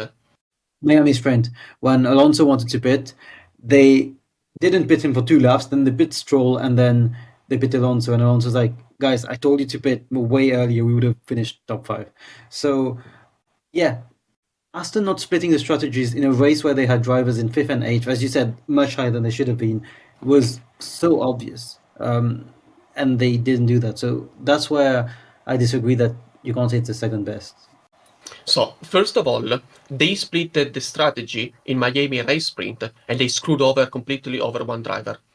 They could have be 3rd and 5th, and instead they only got a 5th place by splitting the strategies. Second of all, they were fighting for the points up until that point, with both drivers inside the points that could have scored. So putting one of them on a different strategy that maybe could have worked out, maybe, okay, that was just saying we're sacrificing, we have decided to score points with only one car, even if we have the chance to score points with both cars. So that's the decision that Aston Martin was going to take there. They made a mistake in splitting the strategy in Miami, and now they try to not split the strategy, given they could have scored with both cars anyway. And it just happened that it did not work out. But even if they kept Lance out, and by the way, they didn't pit Lance immediately after Alonso, they waited a further lap. So I also have a question of maybe it was Lance who asked to be pitted because he didn't feel comfortable on those tires after lap 15. Maybe that was the case. But anyway, even if Lance could have stayed out, how much could he have stayed out? Because people forget, Norris was among the drivers who didn't pit immediately, but Norris did not pit under virtual safety car. No. He pitted under full race conditions, and then a safety car came out. So Norris had new medium tires on a McLaren who really treats well the medium tires. Aston has a car that does not treat well the tires and already had a used medium. If they kept Stroll out, maybe he would have pitted before Norris, and so still before the virtual safety car. So Stroll would have completely gotten screwed over anyway. So splitting the strategy, I mean, yes, in hindsight, given what happened, it was the better choice, but Aston Martin, unfortunately, did not make any bad decision. You know, you have a car that is way out of position and no way to cover all the possible strategies. You gotta stick to one strategy and hope it works at some point. And for Alonso, Well, moving on honestly, to it almost worked. Moving on to the team that you said was hard to compare with Aston at this point was Racing Bulls, which it's an interesting race because you see that Hadjar really seems to have taken the upper hand on Lawson. Like the difference was clear, and Lawson is just struggling, whereas Hadjar, at some point he was like 5th in quali, and it was like, what the hell is going on? Before the Astons and Williams went past. So Hadjar's generally being such an impressive rookie, which a lot of people did not expect. Finished 2nd in his 2nd season, so good, but nothing absolutely outstanding. Formula 3, I'm not even sure he was in the top 3 in his when he got promoted. He was like 4th or 5th, maybe. So he's doing very well, and Lawson seems to have completely lost it. What do you think, Peter? Yeah, Hadjar had a fantastic race. I mean, I was kind of, I suppose, at the beginning of the year I was a bit skeptical because he's very good at throwing things away. I mean, Formula 3, that was quite something, how that final round went. But yeah, he's generally been fairly good. This was a very good weekend. I mean, started 9th and finished 9th. I mean, he maybe could have gone a bit further if the safety cars hadn't fallen when they did. But Lawson, my God, I mean, he's turning into the flop of the season at this point. It's just such a downfall. And you look back at like Netflix, what they did on him, and he was doing all the PR and all the interviews of Red Bull. It's like, this is my time, it's my dream, and now look at what's happening. It's like, I really don't know. I mean, I have no doubt this is a confidence thing, even though he's clearly in a team that he's more comfortable with. And it's probably reassuring for him that Tsunoda is also struggling. No, not as much as he did. But you're left thinking maybe he does just get dropped at the end of the year, and then they bring in Arvid Lindblad, and it's rinse and repeat. The issue with Lawson is you need to really. Now I think we're starting to get at the moment where you can really put it over 8 months how he went from a reserve to a substitute driver to getting promoted to the main Red Bull team, which has won the driver's title for the last 4 years and which is obviously one of the best teams in the last 15 years. He does that within 4 or 5 months, and then he goes back down after 2 races, and now it seems like he could genuinely be demoted, and it wouldn't be fully unfair for him to be demoted because Hadjar is really, really starting to have a gap to him. Like on the human level, it just feels you have to feel bad for him, but you know that the results are showing it. But just on the human level, that's more of a roller coaster that some drivers in the past, like Albon or Kvyat, have gone through. Like especially Albon at the time. That was seen as really harsh. He started in 2019, promoted to Red Bull mid-season, which was ludicrous, I thought, just before Spa. And then at the end of 2020, he doesn't have a drive. And most people thought, okay, that's never going to happen again. That was way too fast. And they doing it with Lawson even faster. And the thing is, Albon got back in because he was an extremely good development driver, got hyped up by Horner and the others from the team. Lawson is not going to get that. Lawson is in trouble. We might genuinely see him completely outside the fray. So, yeah, if Marco and Horner want to pull the trigger and replace him with Lindblad, or a lot of people are saying Lindblad, it's too early for him. Even if they honestly put Pepe Martin in there for like 3 races just to get some sponsor attention and have someone fill the gap, it just wouldn't sit right with me. But then again, what do you do with a driver who's... I think Lawson has been among the drivers who have 0 points. He has been the driver who has least deserved a point out of him, Bortoletto, and Alonso. Dua not counting anymore. I mean, apparently, like Liam is not massively popular in New Zealand as well, or he's becoming more disliked or whatever. But I mean, that's off the account of one person from New Zealand. But to be honest, there are more people living on my street than in New Zealand, so that's probably a fairly good kind of coverage of the general consensus there. But yeah, I suppose he did come in maybe excessively confident and got humbled a bit by this. But there isn't really, like, Lindblad, it's too early. I mean, yeah, he might be a superstar, but he's still only 17, and he's not Max. Marty is just fine, whatever.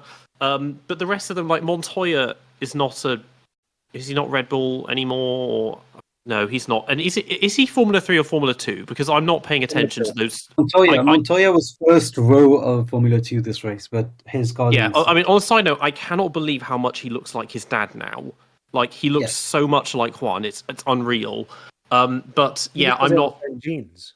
Oh, yes, I wonder why. But no, it's, yeah.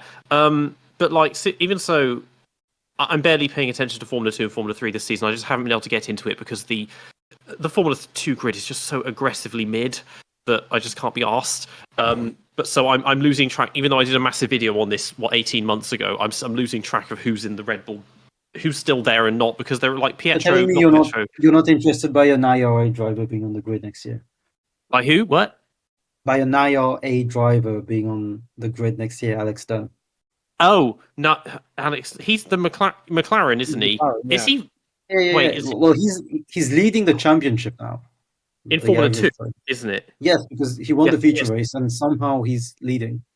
Yeah, he's kind of falling upwards like Fornaroli did in Formula 3 or something. But but again, McLaren is a dead end because unless Lando just becomes even more useless, they're going to lock in with those two.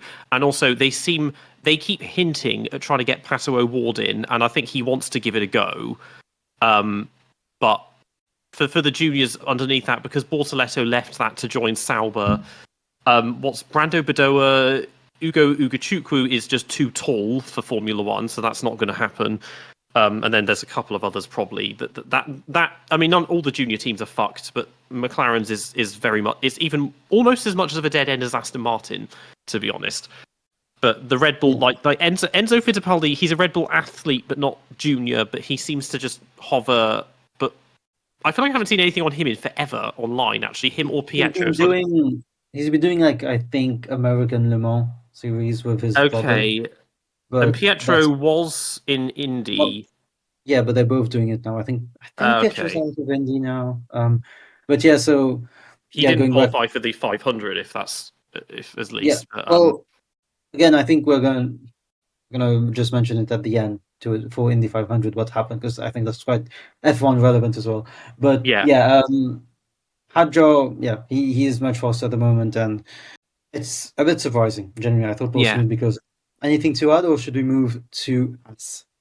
None from anyone? To Sauber, not the last team. Goodness. Yeah, well, let's move Sauber then. Yeah, Hülkenberg, good race, very good race, generally. Yeah, almost. Well, he was on course for 8 points. It looked like maybe it could happen, but tires fell off, and so it didn't.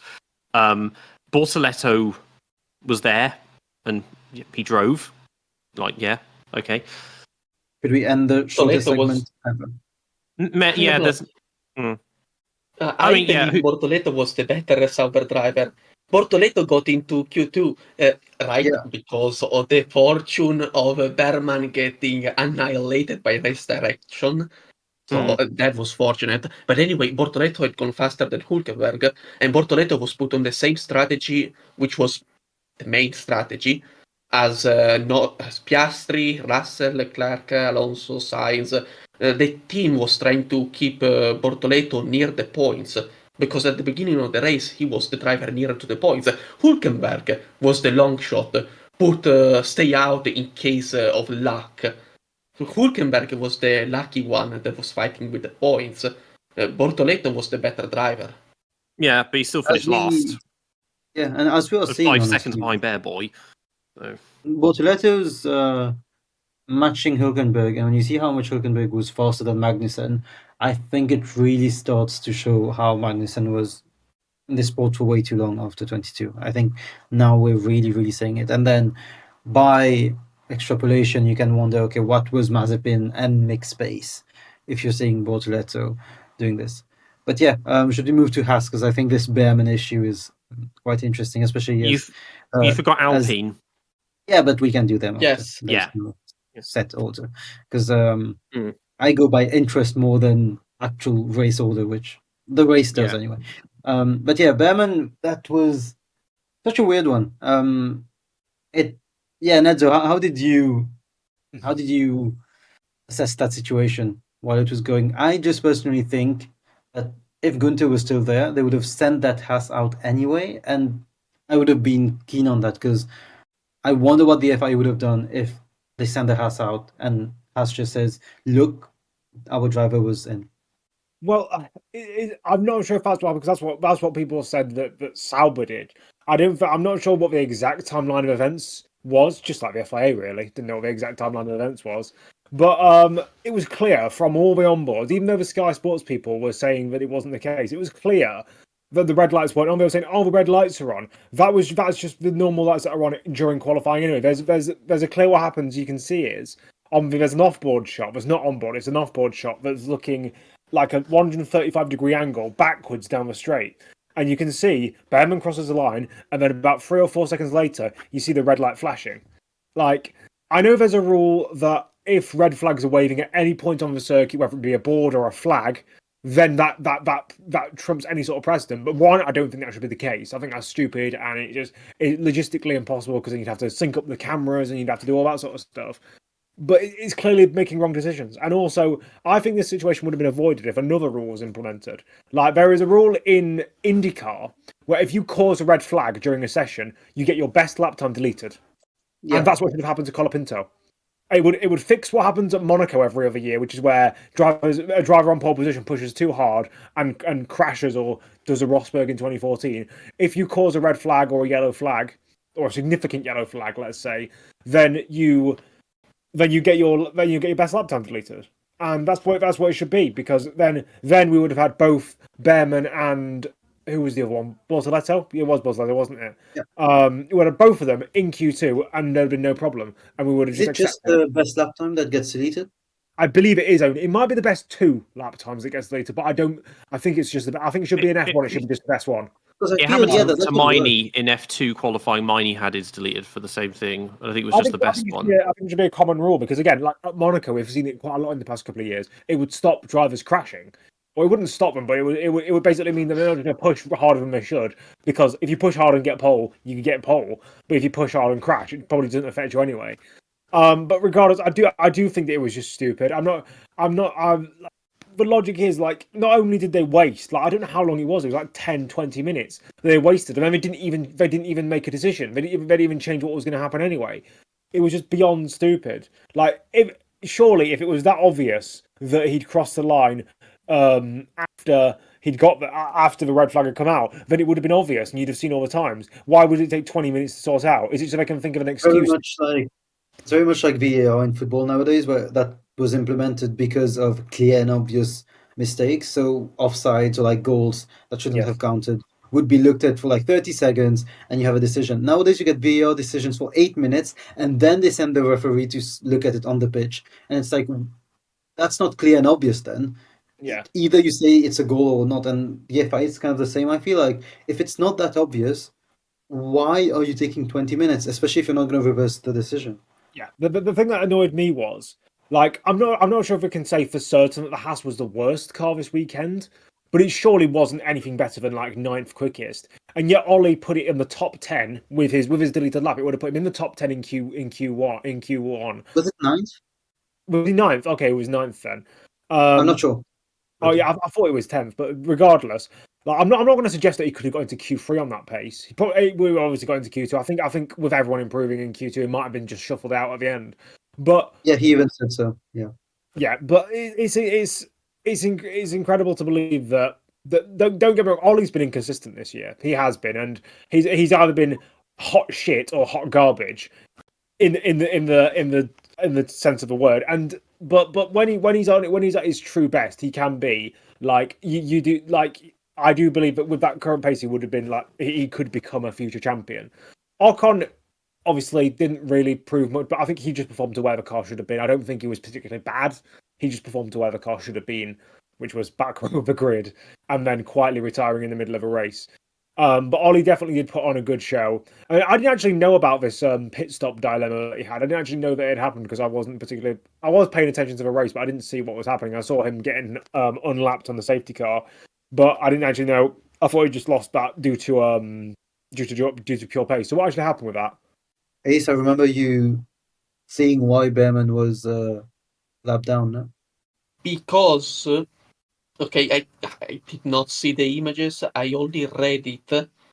Basically, he pitted under the virtual safety car, and the tires were not put on correctly. There was a loose tire, so he had to do an entire lap and pit again. And so by that time, he was a lap down. That's what I read. So take it with a grain of salt. Most probably it's true, but clearly I don't have the image that shows that, or I didn't read any team radio. I don't have access to that until next year. It took ages for them to let him unlap himself behind the safety car. Yes, as well. I mean, that went on for 8 laps just to push the car on a crane. Like this rule needs to change it again. This would have solved so many problems in 2021. That maybe once the leader has caught the safety car, lapped people can unlap themselves. Not let's wait 10 laps and then it's like, oh, maybe now they can do it. Like, no, the point is that the cars may unlap themselves once the hazard on track has been cleared. Yeah. And the point is, Antonelli's car, after 5 laps of safety car, was still on the track. And that's the entire reason. Well, again, this is where it's common. This is where it's common sense, because by that point they'll have done at least 1 lap and they'll seen the incident. It's like, okay, you're not going to be behind the safety car. You need to calibrate. But maybe just don't do a Pierre Gasly and slow the fuck down when you're going past the incident, and once you've passed it, then you can speed up and everything's fine. It's just it needs a lot of cross communication on radio so they know exactly what's going to happen. It's like if there's a crane, okay, this corner there's a crane, slow right down, crawl past it, and then you can go. Like, just it's just common sense. If I can say one thing before Nedzo, one thing I noticed precisely because of this issue about unlapping cars is that once the safety car came out, Verstappen was almost caught up with the drivers ahead and was gonna lap them. Bortoleto did get lapped. Anyway, when the safety car came out, Verstappen immediately pitted. All the drivers behind Alonso, Stroll, both Alpines, Bortoleto, they didn't pit immediately. No. They stayed out 1 more lap, because then, when they pitted, they would still be ahead of Verstappen, and so they would not be lapped. If they had pitted then, they may have come out of the pit lane behind Verstappen, and so they were gonna be a lap down, and as it turned out, Berman did not have the time to rejoin the queue. Berman was I think a sector down on the entire group when the race restarted. That would be the most FIA thing ever. One thing I would say, I think there's another. We talk about IndyCar and NASCAR and all their rules. I think in IndyCar there's a rule that instead of other lapped cars going around and overtaking the guys at the front, they just drop to the back. What I think what they should do is they should just go into the timings, delete the extra lap, and then just drop them to the back of the pack. Simple as that. But then I think refueling. You get a free lap on refueling. Yeah. You No, need, but also, If we had refueling, that wouldn't be an issue, but that's an issue because of we don't have refueling. I guess also they wouldn't want it to cause some kind of conspiracy. Oh, you dropped them a lap. Okay, yeah. They go in formation behind, and then you just edit the transponder so that it's a lap. It goes up a lap or something, but then you gain a free lap of fuel I as don't well. believe it. 'Cause you could Well, bring no, the you'd same- be heavy. Well, no, you'd be heavier on fuel then, because you haven't burned a lap Okay, of. but if there is refueling, then it's an advantage. It would be a logistical nightmare. Someone would fuck it up. It'd be easy to just do what they do, just overtake and just go around and just do it sooner and not have everything take fucking forever in this sport and just do Took things so quickly. long. It was unbelievable. Yeah, and it's like it's not even a crash. You just grab. I mean, the cranes move at a snail's pace as well. It's like just grab it and pick it up and go, and just takes too They long. weren't using, yes, for Antonelli, they weren't using the crane. They were moving it by hand, the stewards. So either Antonelli was very far away from the steward post, so they had to travel a lot. And you know, when the car are passing by, the stewards have to be careful also. So Yeah, that obviously slows down the process. And then they had the trouble turning the car. And I cannot know because I didn't have a line of sight and it was shown on TV. Maybe there was some issue with the electrical part, so they couldn't touch the car immediately. all the cars have a fail-safe on them. There's a little like slot or hole on the engine cover, and if you pull on it, it takes it out of gear and unlocks the steering so they can move it. Thank you, Matt Amy's. So they have that if they need to use it. But yeah, with this again, it's like, okay, if there are marshals on track, it's like, well, the radio just says, okay, there's marshals at this turn, slow the fuck down as you go past it. It's not complicated. Like, yeah. Yes, but it's not perfectly safe. And so No, not perfectly leaves safe. room for- I would hope that in a race with clear conditions and no rain, that you could trust the best drivers in the world not to drive into a marshal at 30 miles an hour. Okay, Like, but it's just- they tried that with Bianchi and it did not work. So Yeah, well, I Bianchi perfectly didn't. understand Okay, the well, feeling, yes. well, Bianchi didn't slow for the yellows, and then when he realised his mistake, he tried the fail-safe, and it broke on the car. And yeah, and then Gasly as well did not slow down for that crane in 2022, even though he knew that's where the incident would be. Yeah, it's that little stuff. Well, the final team is Alpine, who are having. Did you guys do an episode without me talking about all the off-track shit, or did that never happen? We didn't. I don't know, we did that. We didn't do that one. Okay, we won't do it now because that'll take fucking forever. But we all know everything's kind of gone to shit with Ollie Oakes and his brother being illegal or doing something funny, and he fled to Dubai, or whatever it was, something to do with money and Russians and the Mazepins. Yeah, and so he basically he resigned, then fled to Dubai where his brother is, did some stuff, but he's back because he was in the paddock today because he still runs High Tech, so he was there to be High Tech's principal for Formula 2. But even so, the race for them, well, and also, of course, Jack Doohan has been dropped. The day after that, Doohan was dropped, so like his last ally in the team. TP, was he also High Tech TP, or was there someone else? Well, I don't know if he was doing that in tandem or if he's just gone back to that immediately. But he was in this position for less than a year. Yeah. So yeah, but yeah, he was back with High Tech in the paddock. But yeah, Doohan gets demoted. It wouldn't be allowed. Like, wasn't High Tech meant to be on pause? Yeah, or High something? Tech are the ones that, according to Twitter, basically they turned up at the race with like blank lorries with no signage or sponsors on them, and they were the ones in trouble because of the Mazepins used to own it, and then so Dimitri, I think they either fired him or he sold his share when the invasion of Ukraine happened, and then they created a new company still called High Tech that runs it to try and get around that little problem, and it hasn't worked, and there's some funny stuff going on with money and embezzlement, something like that. It doesn't seem to be affecting.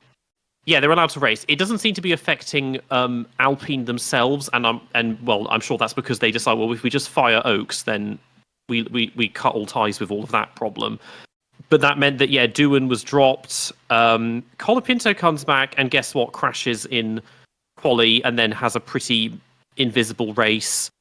Gasly made it Q3, and then he got pushed onto the grass by Leclerc, and then couldn't really do anything after that. So just a bit of a bummer from them. But I guess the assessment is now with Colapinto how long he's going to be there, because he seemed to imply it's more than just the 5 races that they originally said. I don't really understand why, but his followers were being nice and racist towards Tsunoda of all people after qualifying. It's like, what does Tsunoda have to do with Colapinto unless they think that Colapinto deserves to be in that seat instead, despite having no connections to Red Bull. But yeah, he's back, and we'll see how all this goes. I feel like Yuki either made some comments or there was an incident on Friday.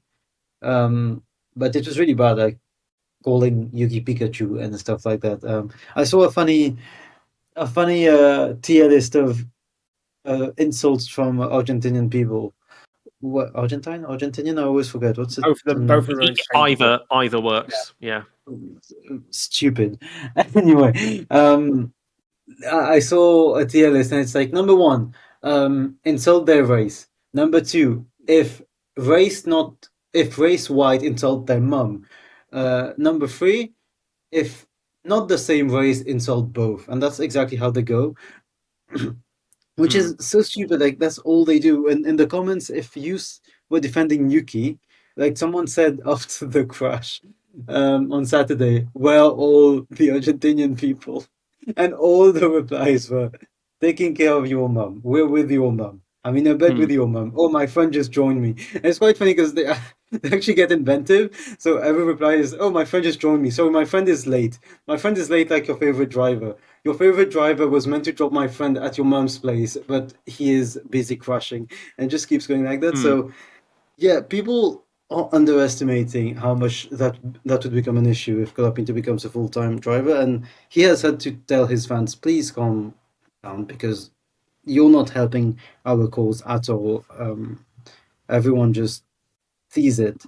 So all of that, Fabio Briatore is now the team principal, which is just how has that happened? How are we letting this guy run a team? I don't get it at all. Like, the thing is, what's ironic about this is you can call statute of limitations, say it was a different time, and it's like, yeah, but the driver that directly benefited from his illegal acts in 2008 is still racing here, so that's how it's more recent than you think it is. Like, it's just, if there was no one left from there, it's like, okay, well, it is gone. There's no connection, but there is the connection because Alonso is still here, and so is Lewis. Pat Simmons is still in the garage, at least at some team, I can't remember. Horny Horner is still here, though possibly for not much longer if the rumours are true. Like, they're all... There's a bunch of people still would connected. Would be the TP if Horner leaves? Because I was just wondering, yes, everyone's like, oh, Horner's leaving. Who else is there? Because Newey's gone, Wheatley's gone... Is it going to be the only other person I know? The only 2 people I know are Lambiase and Hannah, who makes the strategies, and none of them. Unless it's Helmut, and we're living in the year of the like crusty old, probably racist fossils all becoming team principals of teams or whatever. Like, there's no other person that he has never had a close aide or close second, a bit like, Komatsu and Steiner were quite close, and like Frank Williams and Patrick Head. There's no one like that. Yeah. There's no one close. So sure, Horner leaves. Who the hell takes over? Well, Pete. Some people are saying Vettel because again, so why does Vettel get thrusted into every single not just F1 position in motorsport? Porsche WEC want a driver. Vettel is taking over. IndyCar are looking at someone. Vettel wants IndyCar. Team principal out, Vettel, FIA president Vettel. Well, it's a bit tiring. Well, I think he misses it. This is the thing. He retired, but I know. I'm sure he loves all of his like hippie tree hugging stuff, but I think he misses racing, and that's understandable because if you think how up until his final season, how committed he was to racing, and how it was his whole life, and because he's 2 years younger than Lewis. He's 6 years younger than Nando. They're still doing it. I mean, Hülkenberg's only a year younger, or maybe the same, something like that. Yeah, like he could. I mean, okay, he's had a couple of years out now, which wouldn't help. But he can't not drive anymore. Driving itself, I don't think would be a good idea. But because of his becoming FIA president is maybe a bit of a stretch, especially if it looks like Carlos Senior might do it instead. Because at this point, anyone is better than MBS. But team principal, why not? By the way, MBS was again everywhere. During he's putting himself everywhere, isn't he? I mean, Mosley, because before, I used to see him, but not to the extent like people were saying, oh, he's really everywhere. And I was like, it's kind of fine that he is there, but this time, like after quali, Max got out, and he's like, saying he's actually talking to Max. It's not just like a formal handshake, which at the very, very most would have been allowed. Like, yes, okay, handshake, nice job. No, Yeah. he's handshaking and he's shaking his hand and being like, that was a very good job on the lap, and like giving some review. And Max does not care. And then Oscar and Lando again, he's giving his opinion. What are you doing? I mean, Mosley was almost never at the races. I mean, mostly because he was too busy having Nazi sex parties. But like, they don't. It's not your job to always be there because FIA has. There's all the other crap like WEC and WRC and all that they have to do as well. Like, it's not just Formula One. And he's trying just making him trying to be as relevant as possible. Jean thought I never saw him do any of this when I was growing up. Yeah, they just didn't need to. But yeah, he's just trying to make himself as relevant as possible and keeps changing his ideas about, oh, maybe we should bring back V10s or do whatever else and all this knee-jerk stuff to try and then keep himself in power. He sounds like a desperate politician. That's what he sounds like. Yeah. It's a sort of, I mean, we can make comparisons to actual politicians suddenly doing these knee-jerk policies when they see a threat coming from opponents that might supersede them. Yeah. No one... I think in the FIA he has a lot of yes men, but no one outside of the actual administration has any empathy towards him, and that's what's impressive. He keeps doing this. At least he could make himself low, go to other motorsports, and maybe there he would be more appreciated. Because if he goes to Formula E or WEC, they'd be like, "Oh, nice, the president came to see us." In F1, everyone is like, please get a job. Please do something. It's like else. I would tell you where to go, but I'm not allowed to, sort of thing, basically. Yeah. Because of your rules. And because of the swearing things. That's the other thing. I feel like did you see how many team radios had the swearing this weekend? I didn't see any. I'm guessing quite a... Well, Leclerc so Russell said fucking Piastri what is he doing. Alonso said he's the most unlucky driver in the fucking world. Hamilton was like, fucking hell, guys, what are we doing? So I feel like that swearing ban kind of being slowly lifted helped. So yeah. They're back with a vengeance. Should we move on to tops and flops before we look at F2 very quickly? Yeah. Tops of the weekend. Max, Albon, and Hadjar, maybe. Nedzo? Max are definitely one of them. I'm trying to think of other picks. I'm not going to go Albon and Hadjar because that's boring, and I'm not going to go the same. Max, definitely not McLaren. Definitely not Ferrari or Mercedes. You're telling me Lewis making up 8 positions wasn't the driver of the day coming? Yeah, but is Lewis Hamilton? I'm not going to give him his props. It was due to circumstance. I'll go Hadjar as well, and I might go for my third one, Behrman, because of how unlucky he was and how he still managed to somewhat not be completely anonymous. I'll go Max, Albon, and it's really hard to find Max, Albon, and just the Williams establishment as a whole, because they're really impressive. So strictly to drivers, Max, then Piastri, who was almost as good as Max weekend-wise, but for the thing at turn 1. And then Hadjar, because again, good call from the team, but he himself made absolutely no mistake, except for the crash in free practice, which I think he plenty made up for. And then, yes, I said Hadjar not to say Alonso because I would be biased, so I cannot say Alonso. But Hadjar was really good anyway. I also considered Alonso because his race was going well. Flop of the race, I'll go for the Aston strategy team because what the hell, but that's just me. Peter? I'll just go Lando. Kind of goes without saying every weekend. I'm going to go for... just strategy in general, I think. I mean, it was good entertainment, but it also produced like a lot of benign results or strange results. Ocon, Colapinto, Tsunoda, in no particular order. Yeah, that's very fair. But yeah, small section now, just other motorsports. Yeah, IndyCar. Who watched the Indy 500 results? I mean, I just saw the lap that people have been talking about, which is from Robert Schwartzman. I mean, yeah, first rookie pole in 42 years. So 1983, Would that have been Teo someone Farby. like? Oh, okay. I was thinking who's around that. So I was like, Danny Sullivan was doing it around that time, and a few others. So it might have been them, but it was Teo Farby. Okay, yeah, that's quite something for Schwartzman to Who get was that in a Teo Farby. Oh, the F1 driver. Yes. He also did Oh. IndyCar. The shortest man in Oh, damn. history. Yeah, Okay. he did. Yeah. Yeah. I mean, for Schwartzman to do that, one of the comments said he looks 12 and 32 at the same time, which is pretty accurate.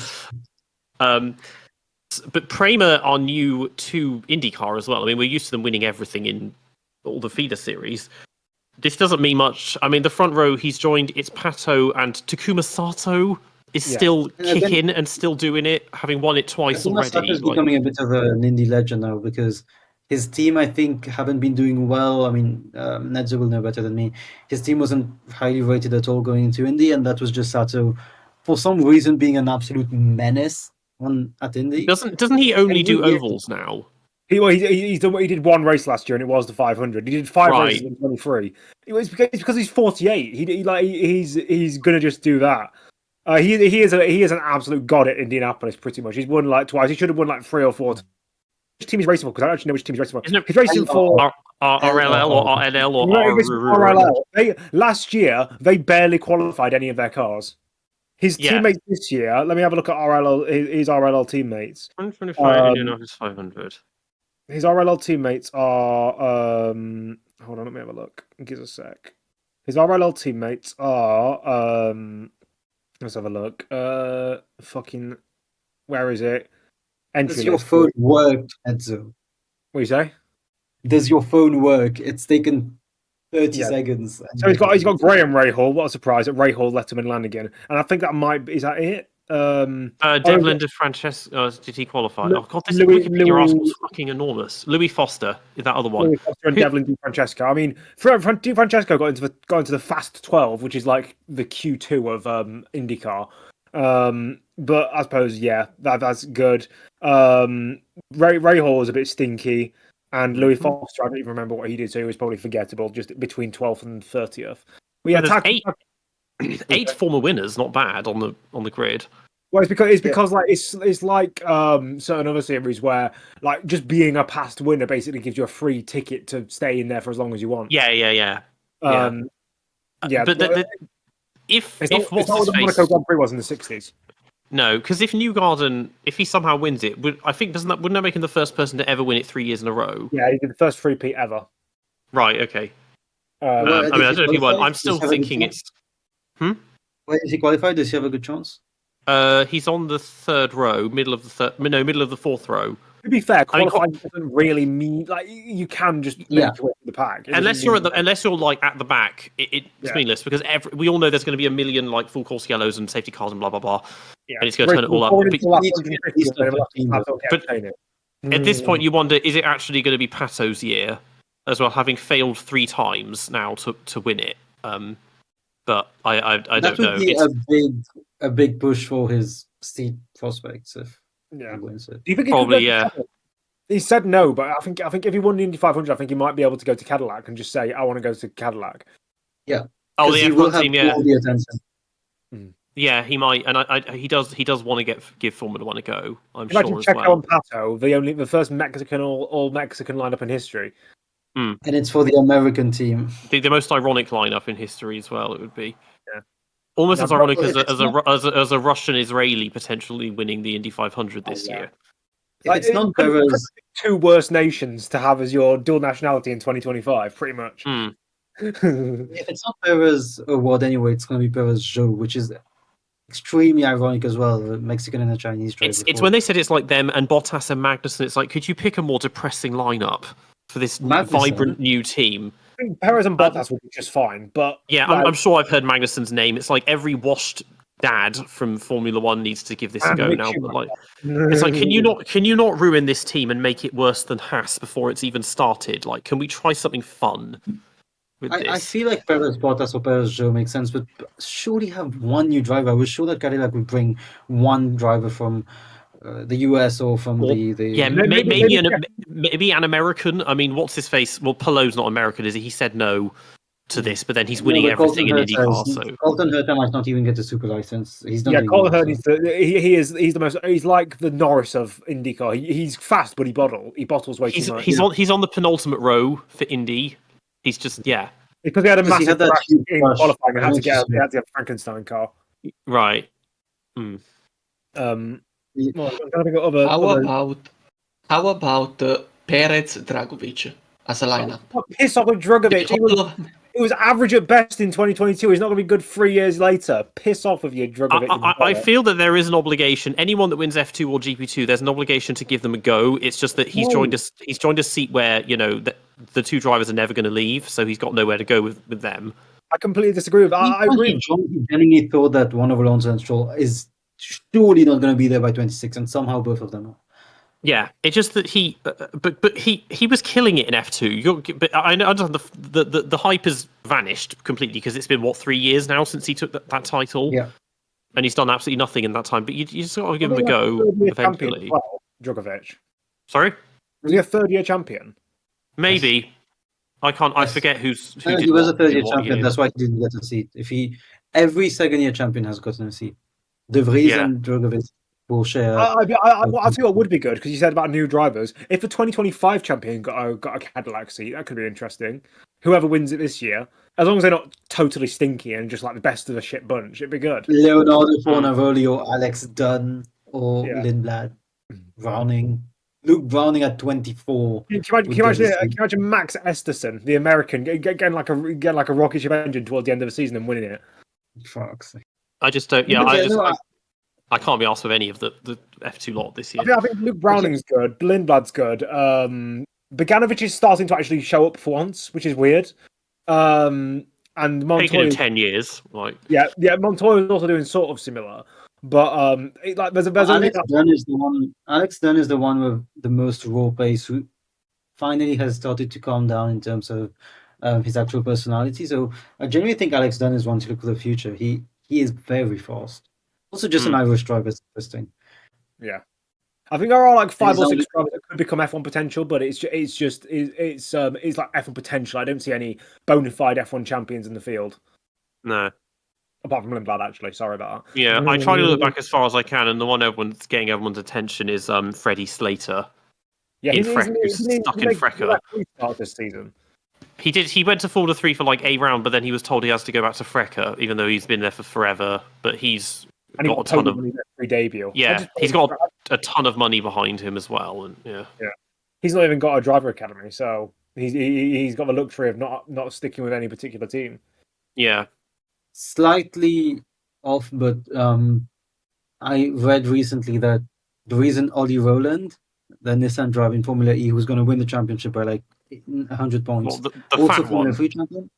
Formula 3 champion, right? Ollie Rowland. 2011 it would have been GP3 back in the day, but GP3 doesn't count. Same thing. That's the most annoying correction you could have made. GP3 Formula 3. It's the exact same thing. Anyway, Roland, GP3 / Formula 3 does kind of mean a thing. Do you know which driver has the most wins in GP3 from that original like one up until 2018? Do you know who had the most wins in that? Was it a driver who wasn't a champion? Yes. It's going to be someone. If you get who it is, then I will give you £1 million because I don't think you will. I don't even like. Let me think if I have actually spent enough time. Well, it depends if it's someone who made it to Formula 1. No, they did not make it. They didn't. No, it's not a champion. Or it's going to be like Robin Fries, isn't it? Or God, who are the other ones in Formula E? Johnny Cicotto, no. Not Johnny Cicotto Jr. You can jog on. He was awful. Davide Valsecchi, I don't know. Would you like me to tell you? Yeah. No, but is he famous in any way? Is he famous in any way? No, not famous in any way. Oh, it's just a nobody. Yeah. Oh, well then, yeah, we're not going to know. Just give us nationality. Give us nationality. Who? Marvin Kirchhoff. Marvin Kirchhoff. I've never heard that name. Marvin No, he was a Red Bull. Wasn't he a Red Bull Junior? Okay, say it again. I can't hear it. Marvin Kirchhoff. He's German, so Peter might be able to pronounce it right. Kirchhoff. I've never heard of this guy. Marvin. He has GP3 wins. He had the most wins in GP3 history. Oh, Marvin Kirchhofer.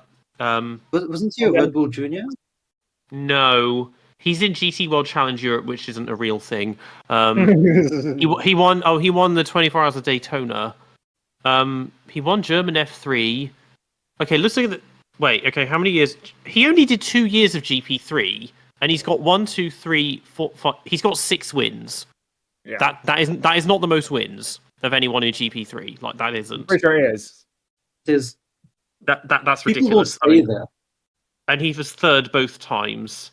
He was This is what- 17th in GP2. When GP3 was a thing, if you were just slightly decent, you'd go to not just GP2 but also Formula Renault. So that Yeah. opens up a lot of seats. I think back, because Formula Renault got shafted and they got rid of that. Yeah. We don't really, there's no So other very options few now. drivers stayed in GP3 for more than a season unless you were shit and you weren't going to win anyway. Yeah, So yeah, in a slightly off thing, Ollie Rowland apparently, who's a very good driver in Formula E now, he can't really branch out to WEC like the other Formula E drivers because he's fat. And because he's quite chubby, in WEC weight matters a lot because of BOP and stuff. So you don't want your drivers to be too heavy. So apparently one of the actual reasons no WEC team is considering him is because of balance of performance being so important in terms of the kilos. He would be like 20 kilos more, which would Does he have a basically be medical balanced. condition? Is that why thing he's is, fat? how does he get away with it? Like being fat and doing Formula E because I everyone mean, else you is can nice just and look him trim. up. He's not like, he's He's not obese, normal but fat. He's fat by But for racing a driver driver, standards. yeah, he's just a bit. He driver looks is like quite he's. fun. He looks like an average guy. Yeah, Like that's the But thing. he is He- fat by driver standards. Like his face is circular, which is very normal, but not for a driver. So yeah, there he are some can't- extremely unflattering pictures of him. Like, yeah. Let me see them. Because the thing is, I mean, Formula E, it's not. The cars are so bloody slow, and it's street circuits that it's not like G-force physical like Yeah. F1. But obviously, the other guys are all perfectly fit and everything because a lot of them do WEC on the side and whatnot. But- Or are ex-Formula 1 bound, so they had to be. Yeah, so they just keep it. But he's just fat. Like, yeah, Bro thinks he's And Pepe yet- Gonzalez. like so, yeah, And yeah. yet He's so he's got fast. Gonzalez. He's one of the fastest drivers. Well, he ever in carries the F1. momentum into the corner. It's the inertia that does it, Or isn't it? it plants his car down on the track, so he's more downforce. Yeah, he's got more. Yeah, he is the downforce for his car. I didn't. Yeah, Right. It's weird. He was the rest of the Formula E field to do a mukbang video to try and catch up I to mean, him. His He was a Wikipedia Williams- pic. hmm. That's a NASCAR driver. Yeah. He looks like yeah, he does. He looks like a trucker and that. And he's obviously made an effort to put on weight because he didn't. So yeah, he does not care. Okay, how the fuck is he first and second? I mean, not that I watch Formula E, but he's 1-2 in almost every race this season. Yeah, and he's leading the standings by like 70 points at this stage, which has never happened ever in Formula Yeah, E. I mean, Formula E, it's an illegitimate series, so it doesn't matter. But like his first wins, there was one in 2019. He got 2 last year, and otherwise he's been just kind of useless. No, but that's because of the new Gen 3 cars. So the new Gen 3 Oh. cars really suits drivers who were good at single-seaters before. So Roland, Wehrlein, Da Costa, they all suddenly perform. I mean, Da Costa was already decent. Well, but they all came Wehrlein, from for single example- seaters, didn't they? More or less. Yeah. No, but Yeah. like they were really good at single-seaters, what I'm saying. Zay Maloney So- second from bottom. So Wehrlein, for example, he was decent, but since they have the new cars, I think in the standings he's finished in the new cars. He won He has finished Miami. fourth, first, third. Yeah, fourth, first, third. No, fourth, first, second. So Yeah. but yeah, that's I love how Mitch Evans won the first race and has finished no better than 16th. That's just so Formula E. Yeah, Yeah. Dan Tickton Yeah. got his first podium the other day as well, didn't he? Dan Tickton has started to perform now, which is interesting. Taylor Barnard is doing really well, which is really surprising because Formula E, yes, it's a weird series, but no one performs well instantly. And Barnard is one of those drivers who was fast in Formula 2, he's just poor. So yeah. Isn't it something where it's the same engine, it's the same car, but the teams build their own power units or whatever? Powertrain, it's called. The powertrain. Do they change the suspension as well or something? But it's basically No, a battle of engine power Yes, but the powertrain is not just the engine, it's kind of the entire. because they don't have a gearbox in the same way. Well, they don't Yeah, have. so They I literally don't- don't have one. Formula E cars do have gears, though. They do have gears. Yeah, but it's also isn't it automatic? No, I've driven them on Forza, which is obviously a perfect Yes. analysis. Yeah. And they do have gears. They're fully manual Nedzo, gearbox. Sim racer out No, there, they're, just no, saying. surely they're not manual. Not Like- fully manual. I mean, like manual sequential. Like sequential, okay, right? Because they don't even sound it when they're driving. Yeah. But whatever, it's all fake. It's not a real sport, Formula E. So yeah, It's WWE. Still, it if is. you want to watch actual good racing, you watch Formula E, sadly. Well, maybe Just- that's why it's good if it's all predetermined and blah blah blah. Maybe there's a case for expanding sports entertainment into motorsport where it is all predetermined. Just Pascal Vella doing the fucking people's elbow on Nick De Vries or something like that. But yeah, you already have our faces and our heels on the Formula One grid, so they can make something work with that. But yeah, not much to say on the. Not much to say on the Formula 2 and Formula 3 front. Rafael Camara seems good in Formula 3, Brazilian driver, Ferrari Driver Academy. He's probably going to be in Prem next year. But apart from that, nothing much. It's a bit lackluster because, and that's the last thing I wanted to say is I wonder how much the Formula 2 and Formula 3 generation from now is fearing ever getting into Formula 1, because the thing when you get 6 new rookies in 1 year, that means that Behrman has locked up a position. Antonelli has locked up a position. Bortoletto has locked up a position. Probably, I would say. Lawson hasn't, but the next Red Bull, but that's a rotating seat anyway. Alpine hasn't, but again, who really wants to be there? So, yeah, we have. Sure, it's very fun this year to have new rookies, but until Alonso leaves and Hülkenberg leaves, we are not going to get new seats for like 2 or 3 years. I mean, maybe they should just avoid Formula One completely because nothing seems to kill your career more than Formula One at the moment. What I think could be a good idea for the seat congestion problem is, do you remember? Well, you won't remember it, or I won't remember it especially. I think back in like 2004, they gave like an extra car in free practice to like the bottom 5 teams in the standings.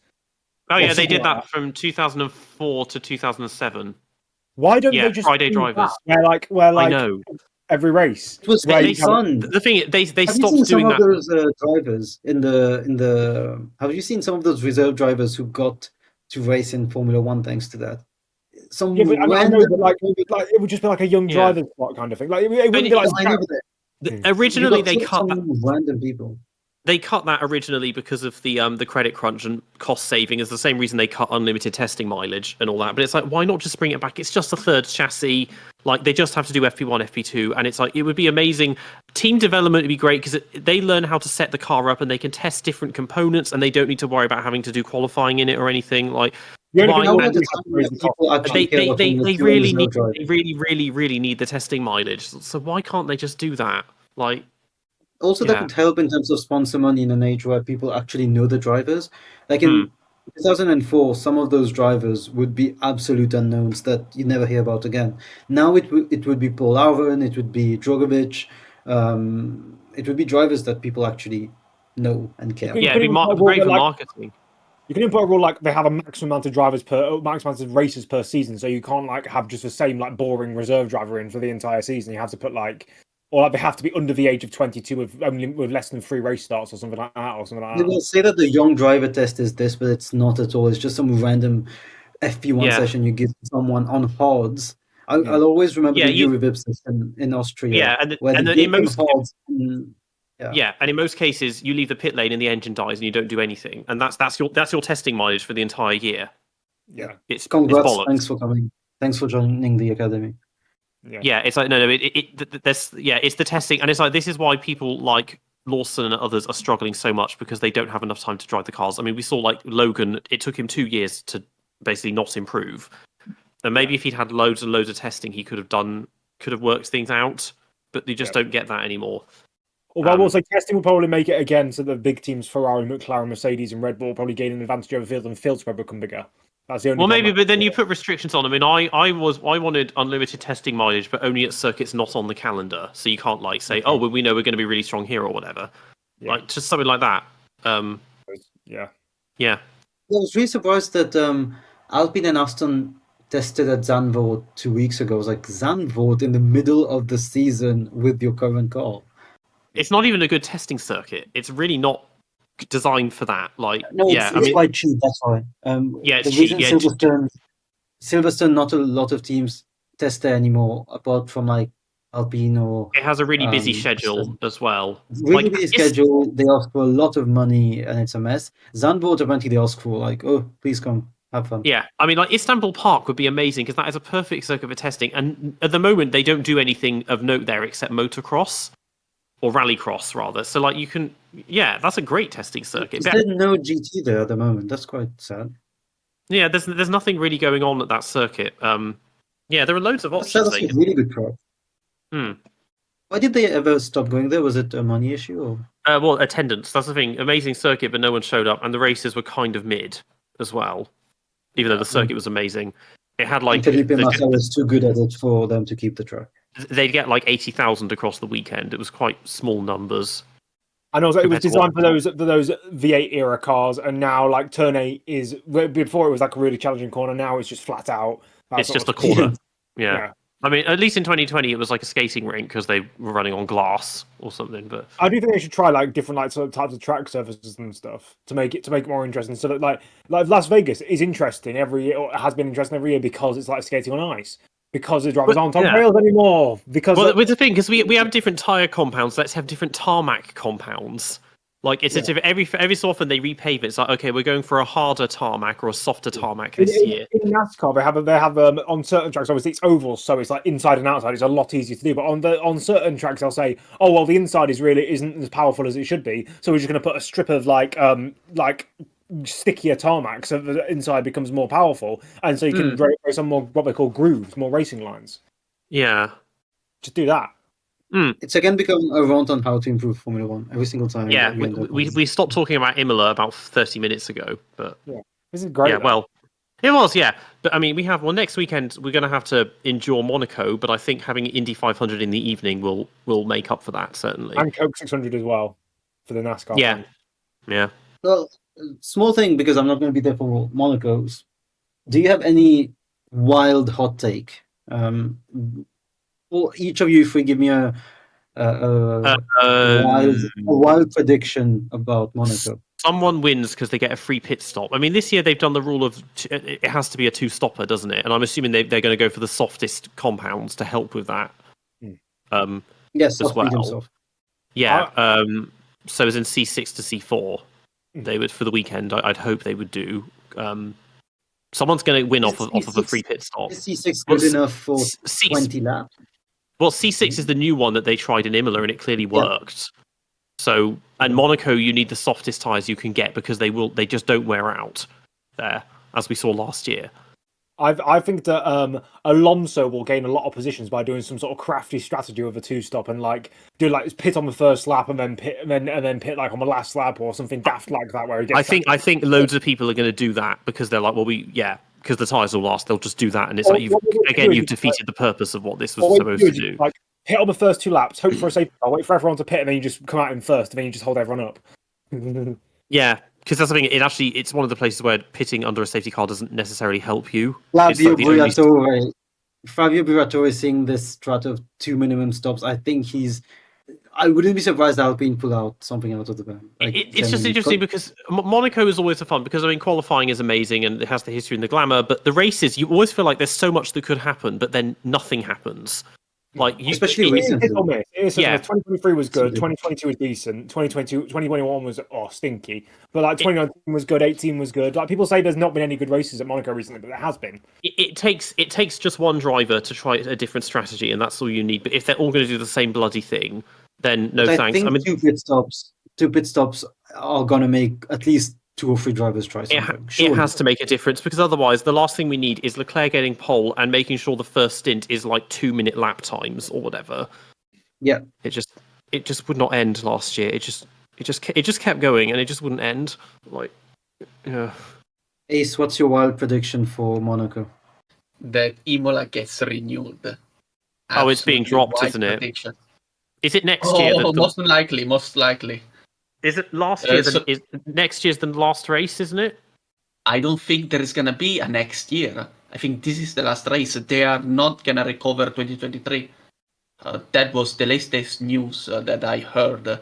What they've because the But money it's, the money lost because of that.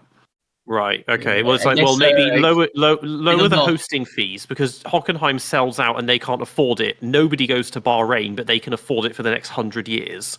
Like just and Silverstone is always on the rocks, even though it always has the highest attendance. Maybe It's you could like just just Silverstone is on the rocks. Silverstone is on the rocks because they're greedy as hell. That's the main thing. Like yeah. they keep increasing the prices for Europe, and that's the thing. People are like, oh yeah, but there are more expensive places to go for Europe and for like the home of motorsport. When you look at Monza, the prices, you look at Spa, the prices, and then you look at Silverstone, which is now nearly 3 times more. Like the cheapest ticket for Silverstone, I think for 2026 is predicted to be 350 for the weekend. I'm going this year just for race day, and it's costing me over £600. That's double what it cost me to go for the whole weekend in 2012. Yeah. But even so, Also, I'm people wondering, who the people hell is still going there? even with the prices, people still go. That's the thing. The demand is That's there. the thing. Yeah. Whereas the demand is not there for Abu Dhabi or Jeddah or Bahrain or Qatar. But because they have infinite oil money, it doesn't matter if people show up. They can just keep it going. Because it's not for the actual race; it's for the sports washing. Yeah. Can blow all the Arabs and yeah. On that note, that bombshell. Yeah, let's see how it goes. Monaco and Indy. So big weekend for motorsport next week. You've been listening to the DRS Train podcast. We're on YouTube and Spotify. You can find us on Instagram and X at the DRS Train podcast. Make sure to tune in for our next episode. Stay safe, and we'll see you all next time. Goodbye.